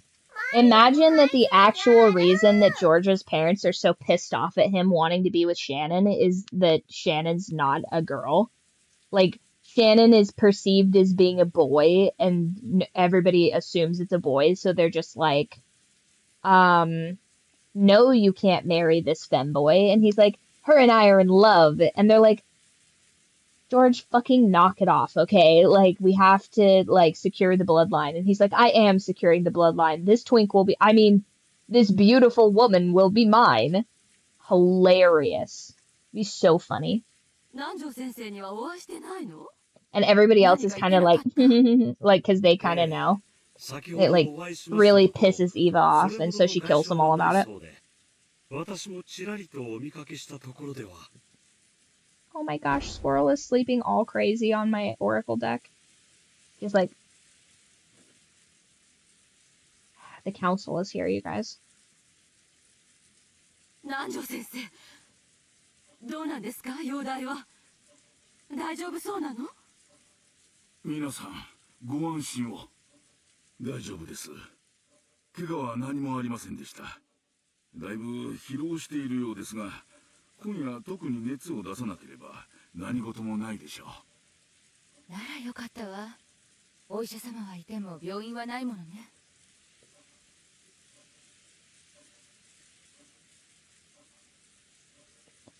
This series constantly gaslights us, and it makes me sick. やっぱり船は怖い。落ちる、落ちる。バトラの言う通りだった。マリアちゃん、それバトラ君には内緒ね。ああ、奥様、旦那様。Let's not tell Battler about this because it's not fucking real. Oh, hello. 客人の具合はどうだね？はい。別状はないとのことでございます。そうですか。それはよかった。今はどちらに？熊沢さんとシャノンさんがお風呂に案内したはずだ。それから服を見立てると言ってましたな。ならすぐに来るだろう。諸君、親族会議の日ではあるが、不幸な事故で訪れることとなった来客だ。招いた客人ではないが、どうか歓迎してやってほしい。意義などあるわけもない。賛成や。同じくだ。女の子には優しくしろっておふくろも言ってたぜ。あなたはそれを人生のモットーにしすぎよ。ジョージたちも呼んだ方がいいわね。全員で挨拶しましょう。そんな、かえって恐縮させちゃうんじゃない？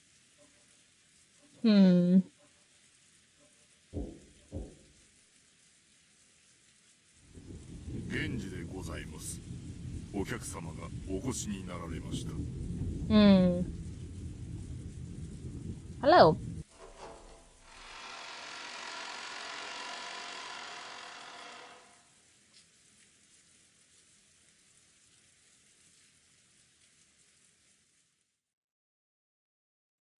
Oh, wow, so everybody but the children are here.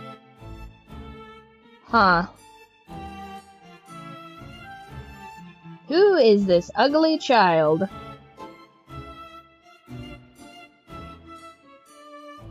I mean, I guess she's in cobbled together clothes. I shouldn't be so petty.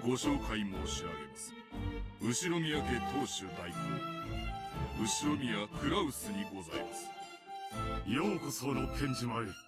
事故でいらしたとはいえ、あなたは当家の客人だ。歓迎しますよ。どうぞ、当家おしばしの間はご自宅と思い、存分にくつろがれてください。ありがとうございます。自己紹介申し上げます。ブルドエリカと申します。この度は後ろにあたる皆様にお騒がせしてしまい、誠に申し訳ございません。招かれざる客人であるにもかかわらず、心より感謝いたします。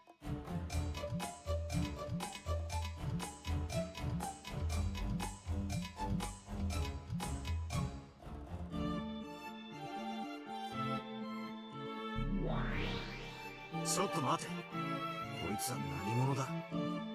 無能のあんたが主役駒じゃゲームがさっぱり進まないもの。だから私自身も駒として出させてもらう。まあ、ちょっとしたエキストラね。Lame. いくら Hate it. サークルだからっていつも同じ面々ばかりじゃ飽きるでしょ。 It wouldn't. ふざけるな。ベアとのゲーム版には存在しない駒だ。俺もベアとも認めない。ベアとのゲーム版でしょ。ベアとが拒否するってんなら考えてあげるの。 Don't make us suffer through this, Beato. Say something.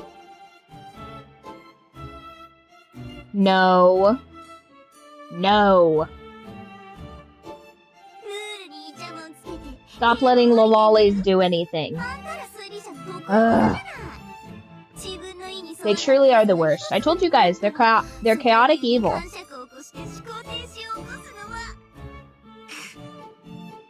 安心なさい。この駒については探偵宣言を出すわ。探偵宣言。ブルドエリカは探偵であることを宣言するわ。探偵は犯人だわ。その証明にはいかなる証拠も必要としない。Fine. 早い話がこの子を一切疑う必要はないということよ。これなら人間の駒として登場してもいつもと変わらずに推理できるでしょ。ノックス第7条ね。探偵が犯人であることを禁ず。原文には例外条項もあるんだけど、今回は探偵は犯人でないと赤で宣言してるから例外は考えなくていいわ。言葉遊びは嫌いだから私も赤で言ってあげる。 They're also not an accomplice. 副賞要求。ブルドエリカはこれまでのベアとのゲームに影響を与えない。いいわ、応じる。ブルドエリカはこれまでのベアとのゲームに影響を与えない。 So, like, why do we have to... 今回初登場のエキストラよ。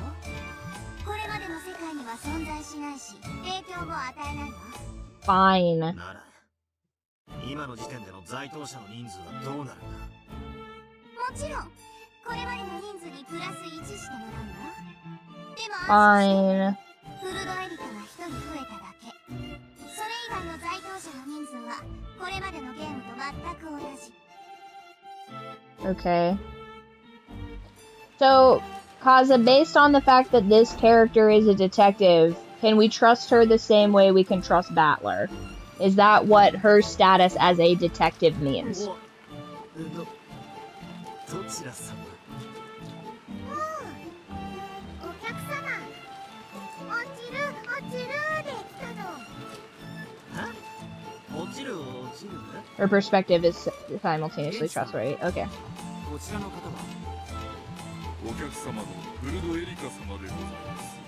Oh my gosh. Umineko really said, how can we include more unnecessary dialogue? And they were like, hold my beer. Hold my black tea. I'll show you. I'll insert a character that serves no purpose other than to be a duplicate of Battler, essentially. One more person for us to explain the same plot points to. Fine. How many lollies can you possibly cram into one single game? Umineko.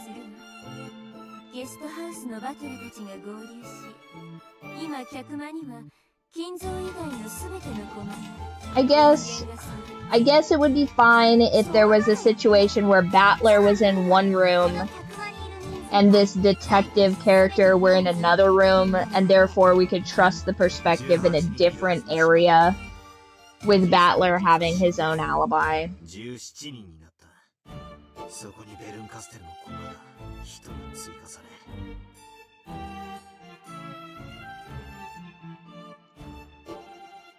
Okay.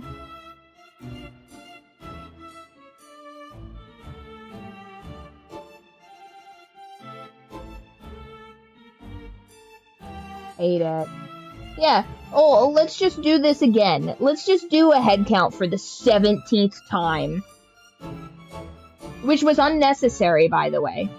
Completely unnecessary to have to do until you add a character in this. Like, hey, do you want to play this again? Do you want to play this little magical, this little musical chairs number one more time?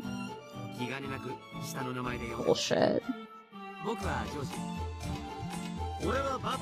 Uh-huh.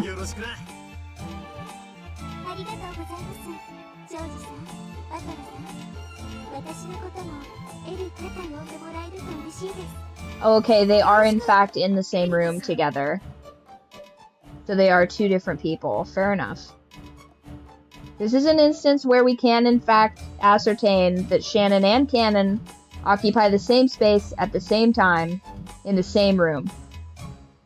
Which is to say the same space. That's what Battler and the detectives say.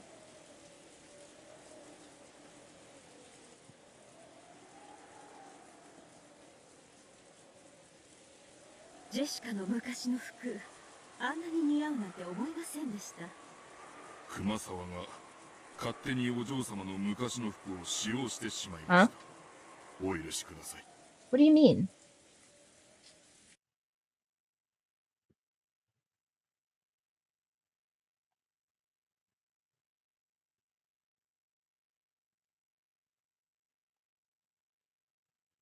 In front of all the relatives, and George, and Jessica.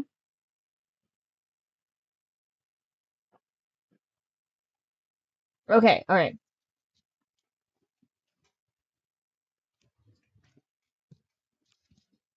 Okay, excellent. See, I'm trusting my eyes and I'm not. There were 18 people. I glanced around the room.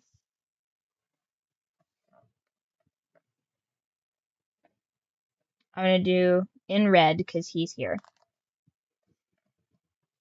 I glanced around the room. There was Kumasawa. There was Shannon. There was Genji.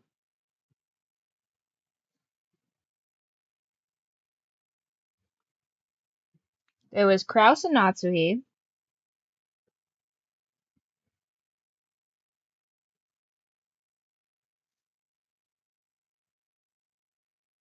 And Goda.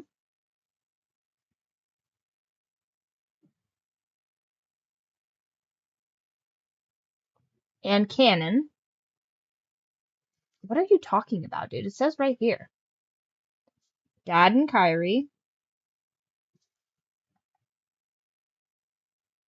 Ava Hideyoshi. Rosa Maria Nanjo. George. And Jessica. Dude, what are you talking about? They all have check marks next to them. What was the point of all that?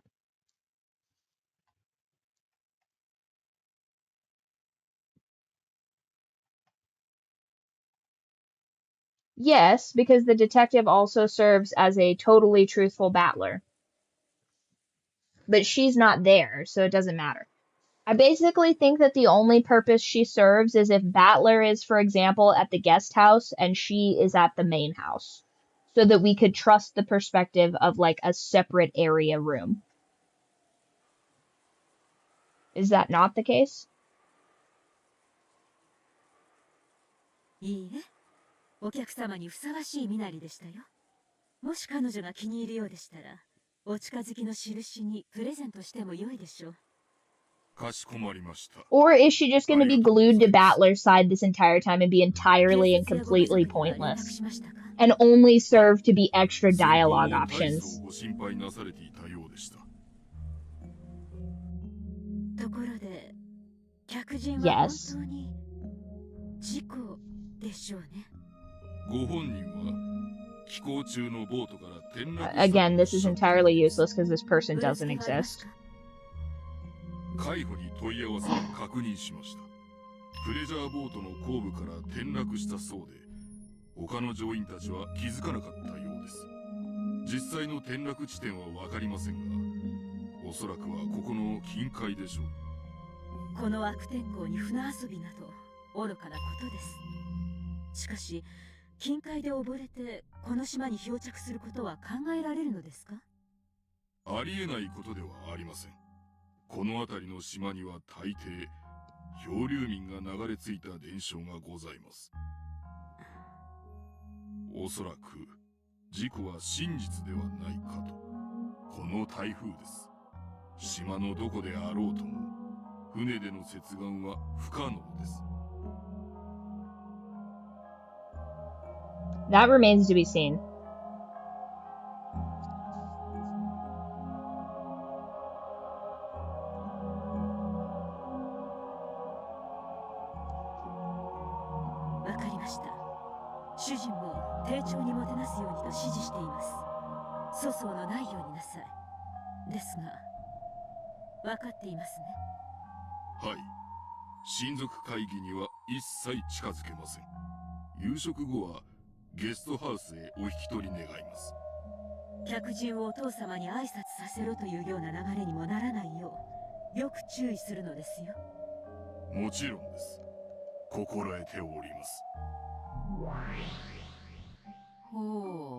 Finally, she's back. この六軒島に来客とは珍しい。楽しませてくれそうではないか。ベルンカステル教の駒でしょう。人間のルールに従うとはいえ、プレイヤーは魔女です。侮ることはできませんよ。Dude, no. 仮にベルンカステル教本人であろうとも、人間である以上、わらわたちの敵ではない。何しろガープもいる。人間はガープに絶対に勝てぬ。ありがとう。 I'm so confused. 魔女の定義は魔法が使えることだけを意味したりはしない。ですが、ジョーカーであり、台風の目である。それが魔女という。Am I having a stroke? Is that what's happening right now? It's the only logical explanation. Someone call Nanjo. This game is this is such a fever dream.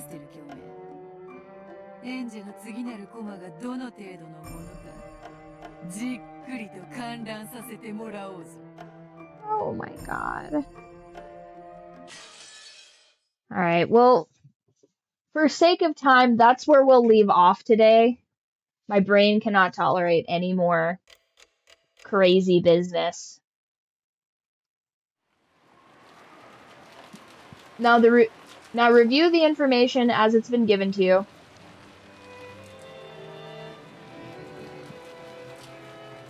Go ahead and save this.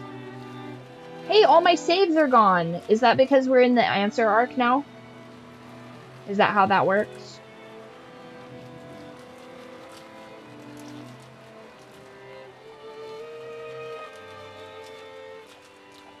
Okay. Well, that's fine. That's all good. Just as long as nothing's missing. Okay. Woo! Scary. Alright, so to the title. As is tradition, we are going to check our picture box. We're going to check our picture box and see what's up. I'm sure we have some. Yep, see, we have a couple. Okay, so we got this little number with Krause's bouquet in it. Excellent. We have this of him blushing a bit because he had a nice moment with his wife, I assume. Is there anything else in here, or is that all we get? Wow, lots of pictures in this arc. Okay, so nothing else. Gotcha. So we'll be forced to use... Let's see. Back to the title screen. We'll be forced to use... I'll do this one, I guess. We'll use this one as our final bit here. Okay, so that was the start of episode 5 of the Answers arc of Umineko. I'm more confused now than ever before. Wow, that's crazy bananas, you guys. I don't know what we're gonna do about this situation, but I feel like my solution of branding everyone and burning this entire place down would have very much simplified things, but c'est la vie, it is a visual novel. We're absolutely powerless to stop anything here. Okay, we have a secret identity son, which I suspect is Battler, but this thing is probably going to be like, oh, you stupid idiot bitch. And it's going to be someone completely different that we didn't even think of, and oh, it's George! It was George all along, or some crazy nonsense like that. Yeah, this is crazy business. I already kind of have, like, a fun idea for the next thumbnail. That'll be pretty cool. And then we will... Did it sound like George? No, it didn't sound like George at all. It sounded like Battler, but I also can't remember what that other dude sounded like. Whatever his name is. Like, the blonde guy, or whatever. I guess, I don't know, it's crazy. It sounded like Battler, but I could be wrong. I am, like, a little bit deaf, so I could be wrong. I didn't get the tonal autism where I'm like, aha, I know exactly who that is, you know what I mean? But earlier, I think in one of the earlier episodes of, like, episode 1 or 2 or whatever, Beatrice laughs like Eva, and I'm like, that's crazy, that kind of sounds like Eva, so I'll have to go back through and find the scene of that, but that was, like, a little eensy-weensy clue. That Eva may or may not have been the culprit in that episode. And then I think it's the one where she's like bullying Jessica. Yeah, well, it just sounded kind of like him, but again, who knows, right? Who knows? Who could it be? Who did it, Ramen? Anyway, I do need to check in on my artist with that too. She told me like 2 or 3 days ago, she's like, oh yeah, no problem, like good to go on writing. Have not heard anything back since. So hopefully I have not miscommunicated the design sketches on that. So I'll have to check back in on that, you guys. Just a constant, anytime you do anything requiring like other people to like complete a task design wise, you do have to check in. Yeah, maybe she was just like, absolutely can't work with this crazy bitch anymore. Fair enough, fair enough.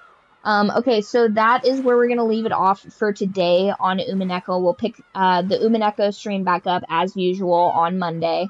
We'll try to get to the bottom of this because this is crazy. And then we will be... Tomorrow is Saturday, which technically is today. Tomorrow's Saturday, technically.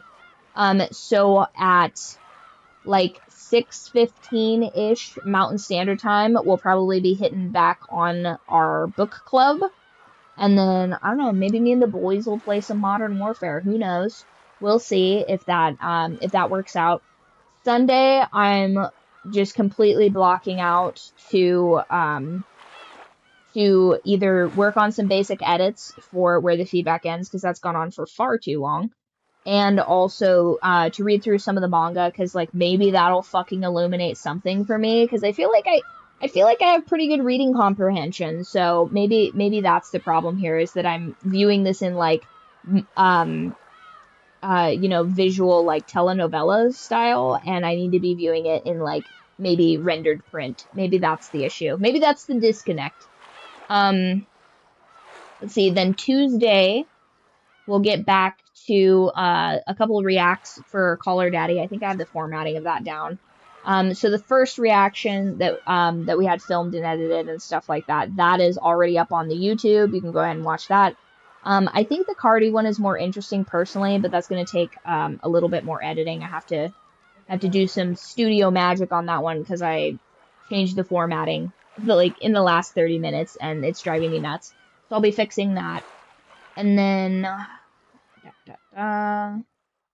Wednesday, if we still have a few chapters left on the book club, we'll be finishing that up. And Thursday, I'm going to do my best to do another Date Everything bonus episode. So if you have any relationship advice stuff that you guys would like to explore, go ahead and check that stream out. I will be replaying my last save file because I was very upset that the vacuum was upset with me, as well as the memories girl. So, I think that's all the announcements, you guys. I think that's all the announcements, as far as I know. All right. Well, barring any unforeseen announcements that I will be making on Discord, if I remember them, that is our show. And oh yeah, if you haven't already joined, you know, follow wherever you like, Twitch, YouTube. And if you want to be even more invested in the cult, go ahead and check out the Discord. I'm on there every single day. We play video games. We have a book club. We have movie nights. It's pretty rad. It's pretty cool as far as Discords go. Anyway, that is our show, and I will see you guys